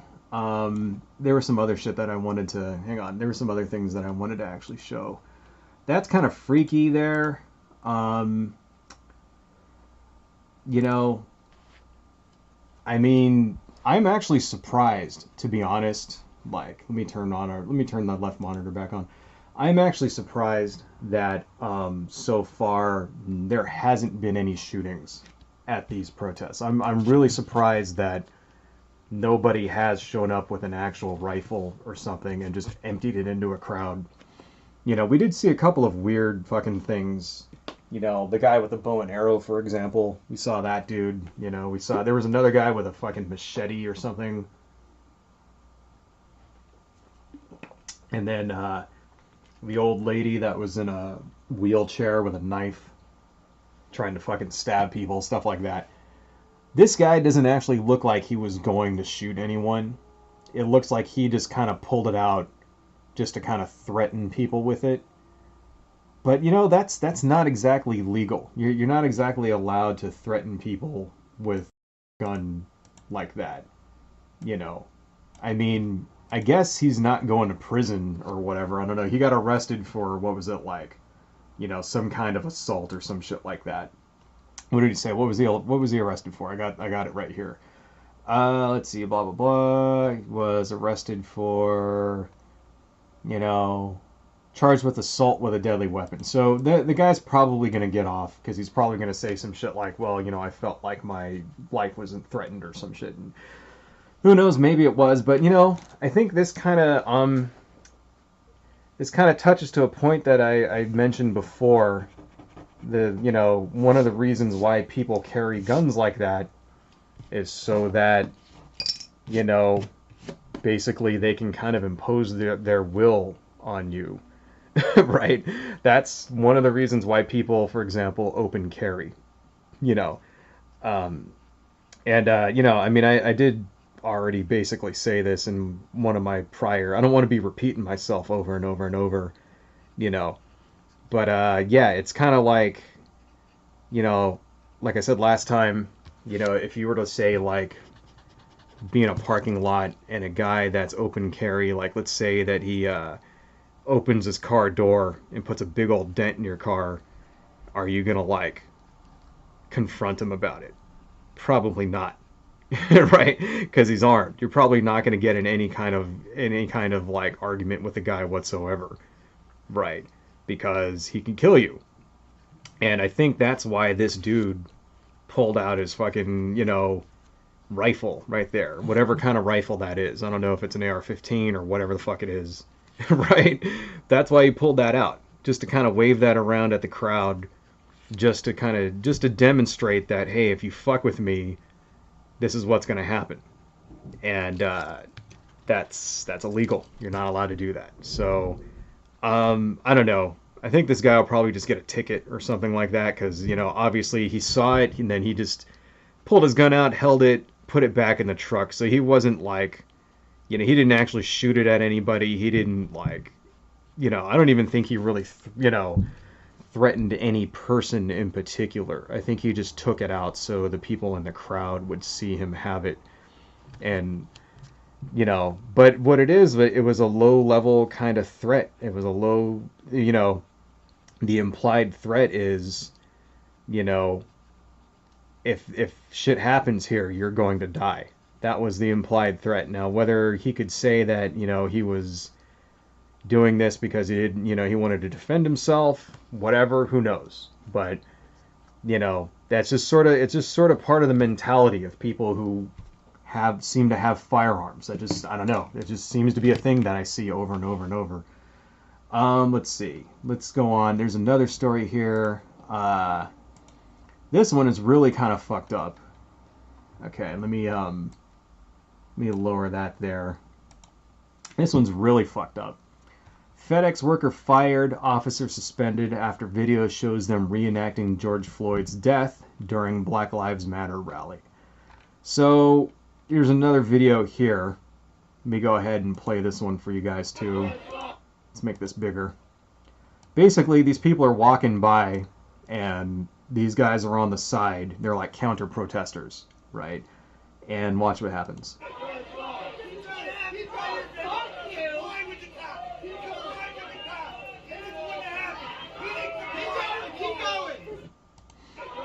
Yeah, that's fucked up. That's not illegal, you know? Apparently, one of these guys is a corrections officer, and then, like, the other one worked for FedEx. The FedEx guy got fired. He's gone, right? The corrections officer has been suspended. And, you know, some people are pissed at this, too, you know, saying freedom of speech or whatever. What I gotta say, it's like, dude, what did you think was gonna happen if you do this, right? If you fucking you know, actually, you know what? I'm gonna start this. Yeah, I'm gonna start this over. I don't like how that looks. That looks kind of crappy. Let's just kind of start over with a brand new thing. Anyway, yeah, it's like, what did you think was going to happen by doing that? Like, they're basically just mocking this guy's death, George Floyd. You know, a private company doesn't have to, you know, basically listen to your, you know, they don't have to give you any room to express yourself at all. Freedom of speech does not apply to a private company. Private company can fire you for whatever reason, and if you do something that embarrasses them, right? Like basically taunt protesters by reenacting the death, the death of somebody who was fucking suffocated to death, right? Who's like, the person's whose death who has like fucking galvanized the country into 2 weeks of protests that has resulted in rioting and looting and people dying, then what did you think would happen? So I kind of have no sympathy for these people. They're fucking idiots. Anybody who would do this is a goddamn moron. So yeah, too bad. Okay, well that guy got fired. Good. Good. If I was running that FedEx office and I saw this, I would have fired his ass too. Cuz that's like, you know, you don't want people finding out. You don't want people associating this dude with like your business, right? The corrections officer didn't get fired, because he's got a union. So there you go, folks. One more thing. Here's another one. Okay, this guy basically ran into a bunch of protesters with his truck, right? So they don't actually have this on video. Oh, God damn it. Do they just have a picture of him? Yes. Okay, they do. Open. Yay. Oh, no. Fuck you. He's right. Ah. So why not make the Can I just turn the... Shut up. God, I hate these fucking things. Okay. Anyway, this is the picture of the dude. Basically, there's no video of this. But this happened in... Where did this happen? Henrico County, Virginia. Okay. Basically, a protest here. This dude shows up with his truck, tries to run a bunch of people over at a BLM protest. Turns out he's the leader of the local KKK chapter. So, there you go, folks. If you're wondering about these things becoming violent, there it is. And I'm surprised that no one has like died. I'm surprised that we haven't had an insane person show up with a rifle and just fucking empty it into the crowd, or I'm surprised that a guy hasn't shown up with a big rig or whatever and try to just run all the people over. See, this whole thing with guys running over protesters, this is actually something from after Charlottesville. So it happened in Charlottesville, right? And a lot of the Nazis and the white nationalists and shit after that happened basically said that, they applauded this, right? And basically said they would do the same thing. Like, okay, because the idea was like, oh, they're afraid that these protesters are going to pull you out of the car and beat the shit out of you and kill you. So if you remember way, way, way back in the 90s, right, after the Rodney King riots, there was a guy named Reginald Denning, right? And this was something like,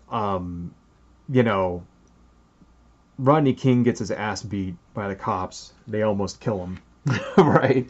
And then when the police officers who, violently assaulted Rodney King, when all four of them were let off and were not,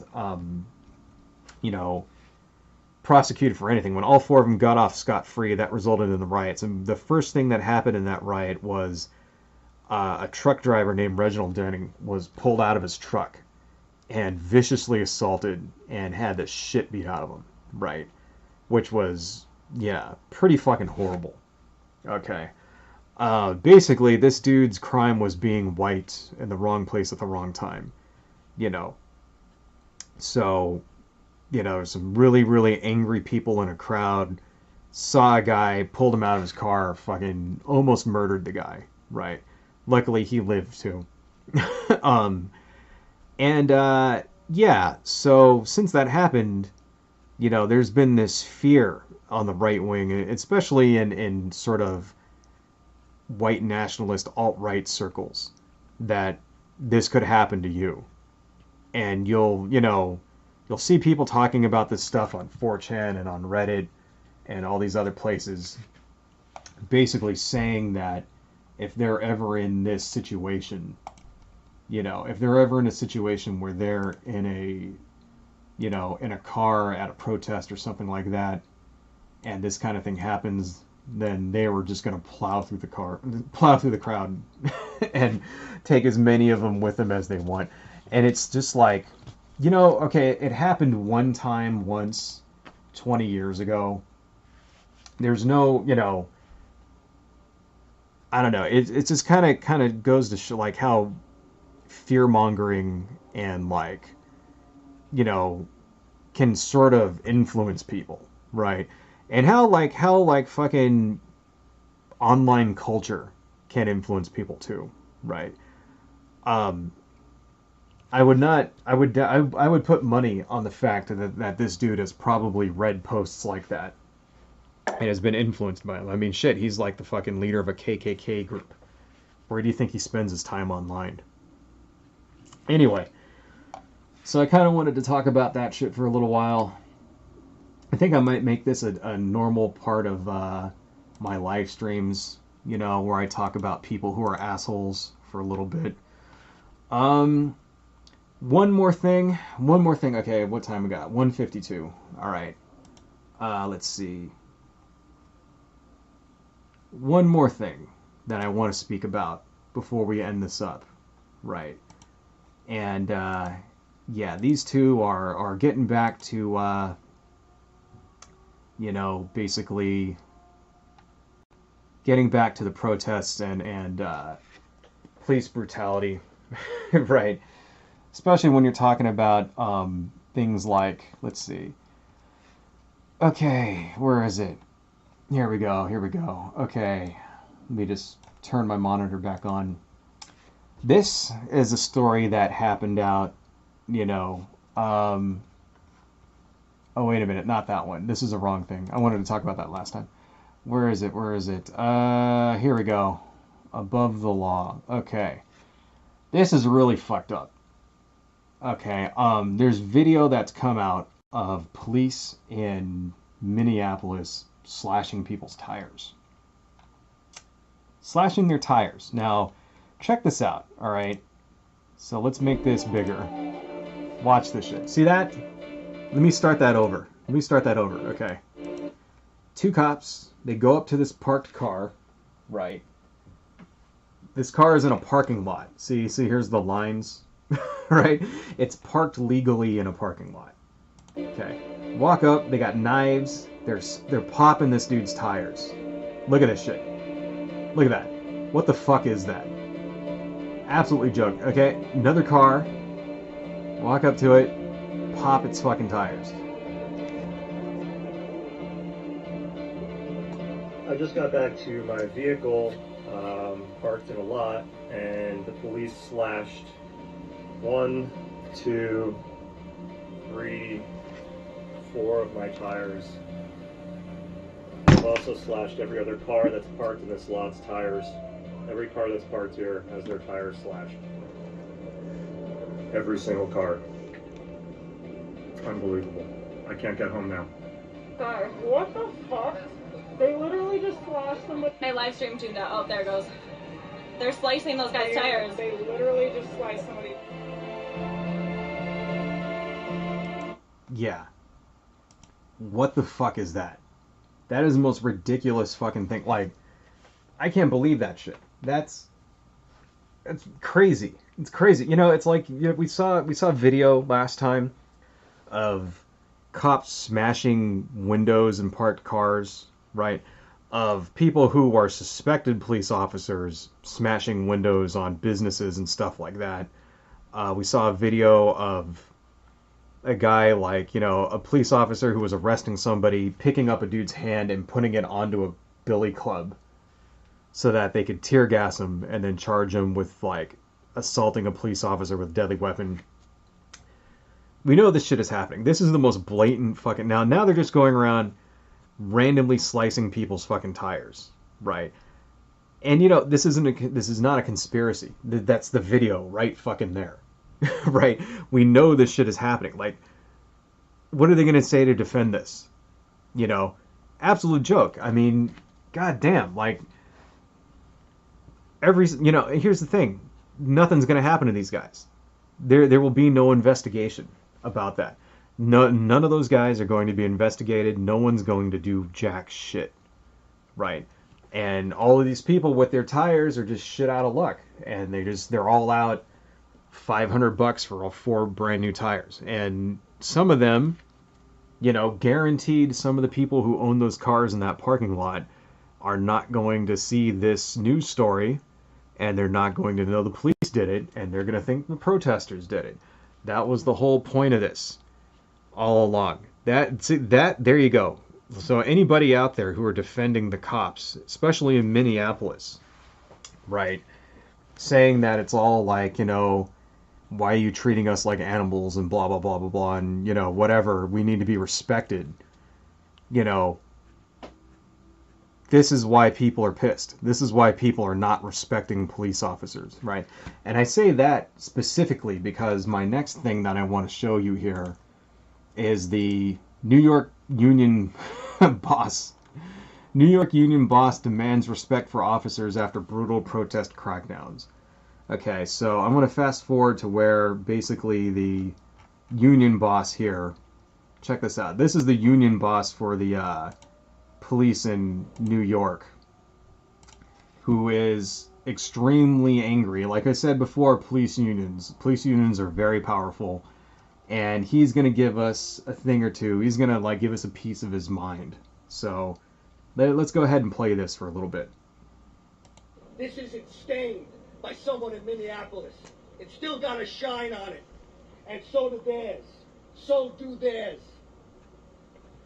Stop treating us like animals and thugs, and start treating us with some respect.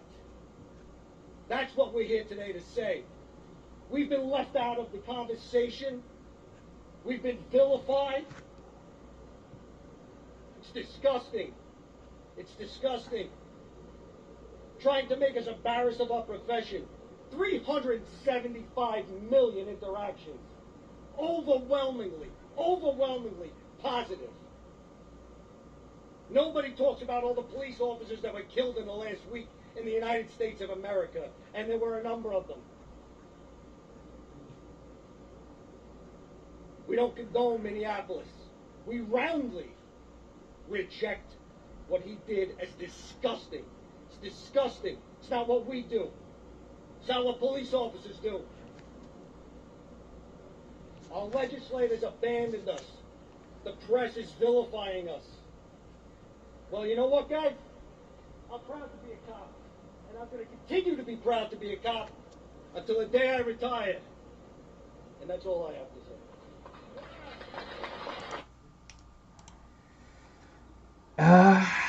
Yeah. What would that guy say to video of police stabbing tires on cars? What's he going to say about that? You know, we don't condone what those people did. Right? What's he going to say about that? What's he going to say about, you know, I mean, seriously, like, okay, I mean, because I kind of see it from both ways. I am not anti-police, you know.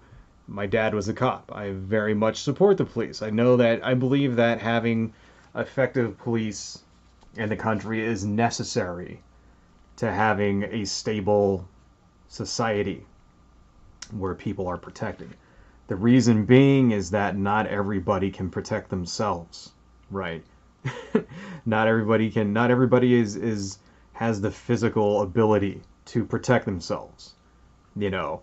Or even if somebody had, you know, you say like, oh, well, everybody should just be armed or whatever, then we can all protect ourselves. Not really, you know. Some old lady and shit like that isn't going to be able to, like, you know, draw her gun out on time, and she's not going to have the time or training to learn how to use it, or even the inclination to want to use it. There's always going to be people in society who need to depend on the police to help them, you know, and stop criminals and shit like that. So it's like, we need them, right? So that's why it feels so doubly, you know, that's why when the cops betray you, like those guys in that video did, pushing that old man over, right? Or like all the video of those cops smashing people's water bottles, or shooting that guy in the back of the head with a fucking tear gas canister, or going around and slashing tires on a car. That's why it's even worse when these guys, you know, when you see the police doing that, right? It's worse than a normal, you know, if it's just some normal random fucking criminal doing that shit, then, you know, yeah, you'd be pissed. What would you say if it was just some random criminal, some random thug gang member, whatever? You'd be like, how come the cops don't go arrest this guy? That's what you would say. Well, what do you say when the fucking cops are the ones doing it? You know? How come the cops don't go and arrest the other cops? You know that, you know, bullshit. You know they're not going to. It's like, it's a symptom of sickness in our society, right? So maybe maybe this is what we need. You know, maybe we need, in order to advance and evolve society a little bit, you know, maybe this is what we got to have right now. You know, there's a problem. There's a problem with too many people, you know, getting injured and killed. And when it happens, you know, when it happens and the perpetrator happens to be a cop, they always get away with it. Just like right there, you know, just like with those cops slashing the tires. Those guys are going to get away with it. Nothing's going to happen to those people. There will be, like I said, they're not going to investigate that. You'll never probably ever hear about that story ever again. It'll probably go around social media for 2 or 3 weeks, if even that. More like 2 or 3 days now, because so much shit happens in the news, right? And it'll get retweeted, and then you're never going to hear about it ever again. You know? So, like, that's not how a healthy society is supposed to work, right? You know, when people break the law, somebody needs to fucking, like, hold them accountable for it. Especially if you have video fucking evidence. It'd be one thing, it's like, you know, here's the thing, right? In the past, there's always been reports of this kind of thing. In the past, agent provocateurs, you know, police brutality, especially at protests, you know, back in the 60s and 70s and shit like that. COINTELPRO, you know, cops infiltrating radical groups and then trying to, like, basically set them up to, like, fucking do illegal shit so that they can like, you know, bust them, stuff like that. Right? I mean, just read about, say, the Black Panthers, for example, and how they were infiltrated and basically entrapped, set up, whatever. Right? We didn't have the same kind of, you know, it's different today. It's different today because we have, you know, social media. So evidence of this kind of thing gets out there and it goes directly to the people so that they can watch it without the mainstream media filter, you know.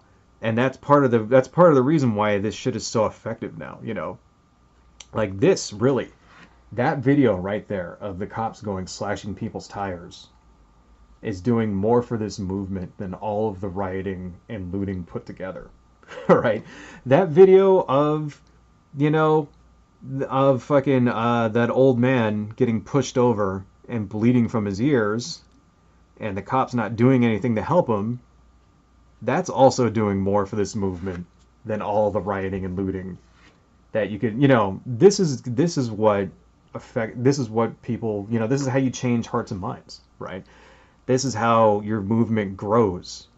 You know, you get that outrage going from people when they see crimes like this being committed by those in power and nobody doing anything about it, and they demand justice, and that's how you get shit changed. Right? So I don't know, maybe this is a healthy thing, you know, maybe this is just growing pains of our society evolving, right? And I don't know, I guess if there's anything that positive to come out of this, you know, it's probably that. So that's what I just want to encourage. You know, I think this is stuff that we need to pay attention to. This is like, you know, history in the making. You know, we often hear about people with my parents' generation who grew up in the 50s and 60s talking about how, you know, it was like a historic time in Kent State and blah, blah, blah. And we were on the cusp of social change and the civil rights movement, you know. And it's sort of like, well, now it's our turn. Now it's like our turn to help, you know, change the future for the better out there. Anyway, we're hitting 2 hours here, so I think I'm going to go ahead and stop. Here's the thing that we did, you know, for this stream and the last stream. Let me zoom out a little bit here. Let's see, properties. Let me go up to my camera, configure video. There's got to be an easier way to do this, because every time I want to zoom in and out, I got to go through all of these steps. Anyhow, yeah, let's kind of, there we go. So yeah, this is what we have now. Looks okay, you know, got sort of a D&D vibe going. And yeah, I think what we'll do next time is we'll scan this and then I'll color it. And then, you know, that'll probably be our next stream, which will most likely be next Monday or Tuesday. Anyway, and then I started this other one, got kind of a sort of a weird tentacly sort of mouthy thing going, you know. Yeah, I don't know. I'm just kind of goofing off here. I don't know if we'll continue this or what. Maybe we will. Anyhow, I think that's pretty much all I got here. I think you were 1911. Oh, Winter Snow. Hey, how you doing? Good to join. Good to see you join. I didn't see you join either. Let me see. I used to be involved with free Mumia marches. There were activists that would try to tempt cops into breaking the law, but that was the worst of it. We'd videotape the cops beating protesters at the marches and use that as bargaining chips to get more things for Mumia. At first it was a typewriter, now he's off death row. Activism is slow shit. It is. It is slow, but the alternative is violent revolution, which the cost, at least to me, the cost in lives and effectiveness is too much for a violent revolution in the country. I personally don't think that in the United States we have a chance of violent revolution succeeding, number one. There's too many people that would be against it. And not only, you know, besides the fact that too many people would die, you know, in order for it to actually succeed, you'd have to kill way too many people, in my opinion, as well. And it's just not going to happen. And then there's a very large segment of the population that's armed that is going to fight back against it. It's not going to happen. That's my, you know. And then if you're thinking about actually raising a revolutionary army to fight the United States government, it's like, forget it. You're out of your mind. There's no way in hell you're going to win. So the alternative that gives us is peaceful protesting. And so that's, you know, I mean, it's true. It's slow. Working within the system is slow, but you know something?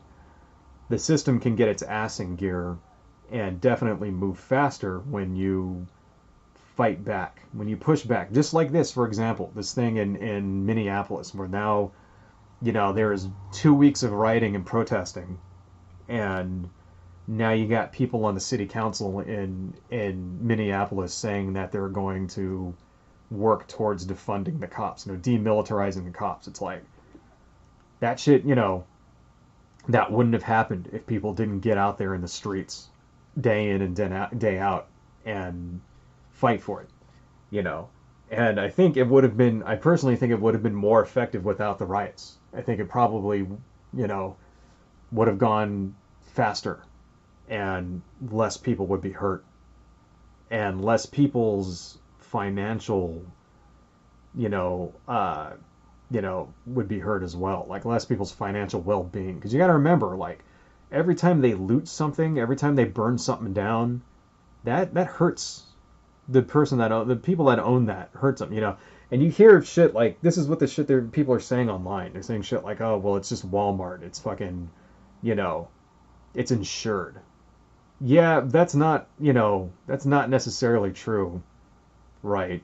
I mean, a lot of those businesses that got looted and stuff, they're like small businesses, you know. They're not, it's not all owned by giant nameless corporations that, you know, don't give a shit about you and will crush you like an ant. No, there's, you know, there's also mom and pop stores and even ones that are franchises. Maybe it is a big corporation, but they're a franchise owned by somebody. You know, you can go buy a McDonald's franchise, for example. Shit like that. That's kind of what's replaced a lot, like small businesses in a lot of places in the country. That doesn't mean that it's all owned by a giant corporation. It's like it's hurting people, is what I'm trying to say. And, you know, I think ultimately it's counterproductive. I kind of went through a bunch of that already in the stream, but, you know, It is slow. It is slow, but that doesn't mean that it's not the right way to do it. And like I said, when the chips are down, it'll move much faster than you think. You know what I mean? But that is how kind of, it's kind of like our society is set up that way on purpose. It's set up to move slowly on purpose, right? Think about the fight for gay rights, right? At the beginning of the century, like, the turn of, like, say, 1901, something like that, if you were gay in the United States, you could basically be committed to a mental institution, right? That's because it was seen as a mental sickness, being a homosexual, right? You basically had no rights. You know, you would you'd be fired from your job, you could be kicked out of your house, you could be thrown in fucking jail. I know, like in Britain, for example, they could jail you for being a homosexual, right? That's how bad it was back turn of the century, right? It took a long time until, it took basically 60 years until being gay, like not even that. I mean, if you think, when did it become socially acceptable to be gay in the country? 1980s, you know? If even that. I would say probably within my lifetime. Like within, say, the last 25 years, it's become socially acceptable to be gay in the United States, right? And it's not like it's over with. There's still lots of people that, basically suffer a lot of discrimination and bigotry because they're gay, But think about how much it's changed. Like, let's take from then till, like, let's say like 1990 until today. Back in 1990, there was basically no protections, any kind of, like, federal protections against getting fired for being gay. There was nothing, if somebody fired you for being gay, there was really nothing you could do about it. You'd have to prove that's why they did it, which is almost impossible, right? There were no kind of, like, anti-discrimination things. You couldn't get married, right? Gay people, like, no gay marriage. There wasn't even, like, say, if you had a someone that you were in a relationship with and they went to the hospital or some shit, you wouldn't be able to see them because you weren't considered family. Stuff like that, Inheritance rights, gay people couldn't adopt children. It was very much, and all of that's changed in the last 30 years since 1990. God, it's kind of hard to imagine 1990 is 30 years ago. All of that's changed since then. And, it's still not 100% equal if you're a gay person and living today. You still have to put up with a lot of bullshit, but legally, all of those rights have been, you're essentially have the same rights that straight people have. There may be a couple here and there that I'm missing, I know some states, for example, when it comes to adoptions, there's still laws on the books that prevent gay couples from adopting, but, for the most part, a lot of that has changed, and it's like, yeah, that's 30 years is a lifetime. It's a long fucking time, right? But our society is better for it. Now, is there any way that could have gone faster if, say, every gay person in the country showed up with a shotgun and went to the White House and demanded these rights? You think that would have happened? No, there's no way. You know what I'm saying here? It's like, it's long and the struggle, that's why they call it a struggle, because it takes a long fucking time, but ultimately we're all better off for having gone through the, because that's another thing, it's a evolution of our society, and you see it reflected in the pop culture. I'm kind of a pop culture junkie myself, right? There's a lot of inclusiveness nowadays in pop culture. You have cartoons and stuff where there's openly gay characters. Something like She-Ra, Princess of Power, Steven Universe. Avatar, Legend of Korra. You never would have seen shit like this in a million years 30 years ago. There's no fucking way in hell that you would have openly gay characters in children's programming 30 years ago. Impossible. I mean, I know that these cartoons aren't necessarily for children anymore, but I'm just using this as an example, of one example of how our society has evolved. This is a measurable visual example that we can acknowledge, right? That, you know, treatment of gay people has, especially socially in the country, you know, overall has increased a lot. And it just didn't get that way overnight. It got that way because people fought for it. You know what I mean? And that's what you got to do in this case too. And this is, you know, once again, this is not something like this police brutality thing. It's not going to be solved overnight. You know, it's going to be something that people are going to have to fight for years and years and years, you know. But I think the country ultimately overall will be better off, and everybody will be better off having gone through it, having had these discussions, you know. For those of us who aren't out there in the streets protesting and stuff, what are we doing? We're talking about it, you know. Why are we talking about it? Because those people are out there in the streets, right? That's what they're doing, and that's how it works. And we're debating it. We're changing hearts and minds. That's how you got to do it. That's how society evolves. So, anyway, okay, it's been 2 hours. Time to wrap this up. Thanks, both you guys. I think it was really only you two, 1911, Greater Than All, and Winter Snow. I think you were really the only viewers I got today, unless there was anybody else out there, but thank you all for coming. And before we wrap this up, I need to give my going away spiel. Let's see. So last time I did this, my sound kind of just died on me. And I'm hoping my sound doesn't die this time. Right, so let me see here. Give me 1 second. I'm just opening all of my shit. By the way, if you guys have something you want me to talk about, feel free. You know, if you want to suggest a subject for a video or something like that, just leave it in my comments. And, you know, because I'm always looking for good ideas. I know a lot of my streams have to do with current events in the news and stuff like that, but, you know, if you have a subject you would like me to speak about or like me to research and do a video on or whatever, you know, feel free to suggest something.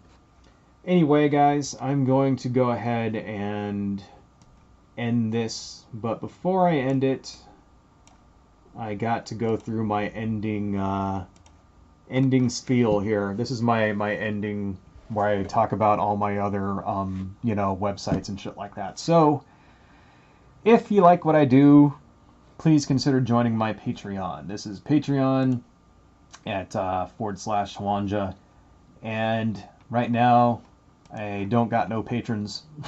But, you know, if you like what I do, please consider joining. For $1, I will give you a shout out in my video. For $10, I'll draw a black and white art piece for you, which would be something like this. Or I will make a video on the subject of your choice. You want me to talk about, you know, blind ramen chef competitions or some shit, I will make a video on that subject. And for $20 a month, I will give you everything in the other tiers and free choice of something from my Etsy store. So what is my Etsy store? Right. Well, I have this Etsy store where I sell prints and things, right? So these are all kind of handmade prints that I do. In fact, I think what I'm going to do here is show one to you. So I make these out of basically paper, and I stain them with coffee. So here's what one of them looks like. It looks like this. This here is, let me zoom out a little bit on this guy here. We go to properties, and then we go to configure video. Camera, zoom out. Oh, great. That's as far as it zooms out. Anyway, but you can kind of see what it looks like. Basically, this is a coffee-stained print, and each one comes out a little unique, and I use different things to kind of age it, so it kind of feels like leather when it's done with, you know. I put the sealer on there So each one of these is different. You know, it'll have a different stain. It'll have different tears around the edges, stuff like that. And I sell these on my, you know, Etsy store here. So let me make that smaller again. Right. So anyway, I sell these on my Etsy store. So this one we're looking at here is the Kraken from, you know, Greek myth. Right. And I sell these for 14 bucks each. So if you like what I do and you don't want to join Patreon, but you still want to support me financially, you can buy something from my Etsy store. I'll put the link in the bottom. And I also have comics and stuff on here too, you know, my own. I publish my own comics, that kind of thing. So yeah, if you like what I do and you don't want to do a recurring thing on Etsy, you know, please consider buying something from my, you know, recurring thing on Patreon. Please consider buying something from my Etsy store. What else do I got? This is me at DeviantArt. So I have a DeviantArt site. They've changed the layout on DeviantArt, so it's all weird and I don't know. I don't like the new layout, but fuck it, whatever. And you know, you can just see my artwork on here. So if you like what I do and you want to see more of my artwork, you know, this is where you can get it all pretty much for free. I got a lot of comics up on here, stuff like that. But you can kind of see, like, you know, these are different full color pieces that I've done, blah blah blah blah blah blah. So that's me on my DeviantArt site, you know. And then I also have a Instagram. So if you want to follow me on Instagram, it's Instagram/Dirty Kitchen Press. And I usually put things on here that I don't put on other websites, things like sketches, you know, stuff like that. Here's a, you know, oh, I gotta log in to see it, whatever. You know, I put a lot of like doodles and sketches and things, as well as like finished pieces on here. So, and then one last thing I have is my webcomic. This is hawanja.com, fun for the whole stupid family. So this is my main webcomic, which is about ninjas and that kind of thing. Right. So it's called Hawanja, right, obviously. This is about ninjas and shit. And then I got another one called Dirty Kitchen Comics. Dirty Kitchen Comics is more of a webcomic, which changes every week. So, you know, if you like my artwork and you want to see more of it, these is two other, you know, where you can see my comics. Anyway. And I think that's pretty much it, folks. Yeah, I think we're pretty much done for this week. I might be doing a live stream with my friend Raph on most likely this weekend at some point. And if we do, I will put a link to it in the description of this video. And if I don't do that, my next live stream is most likely going to be on Tuesday, Monday or Tuesday of next week. And thanks a lot, you guys, for joining, and I will see you next time.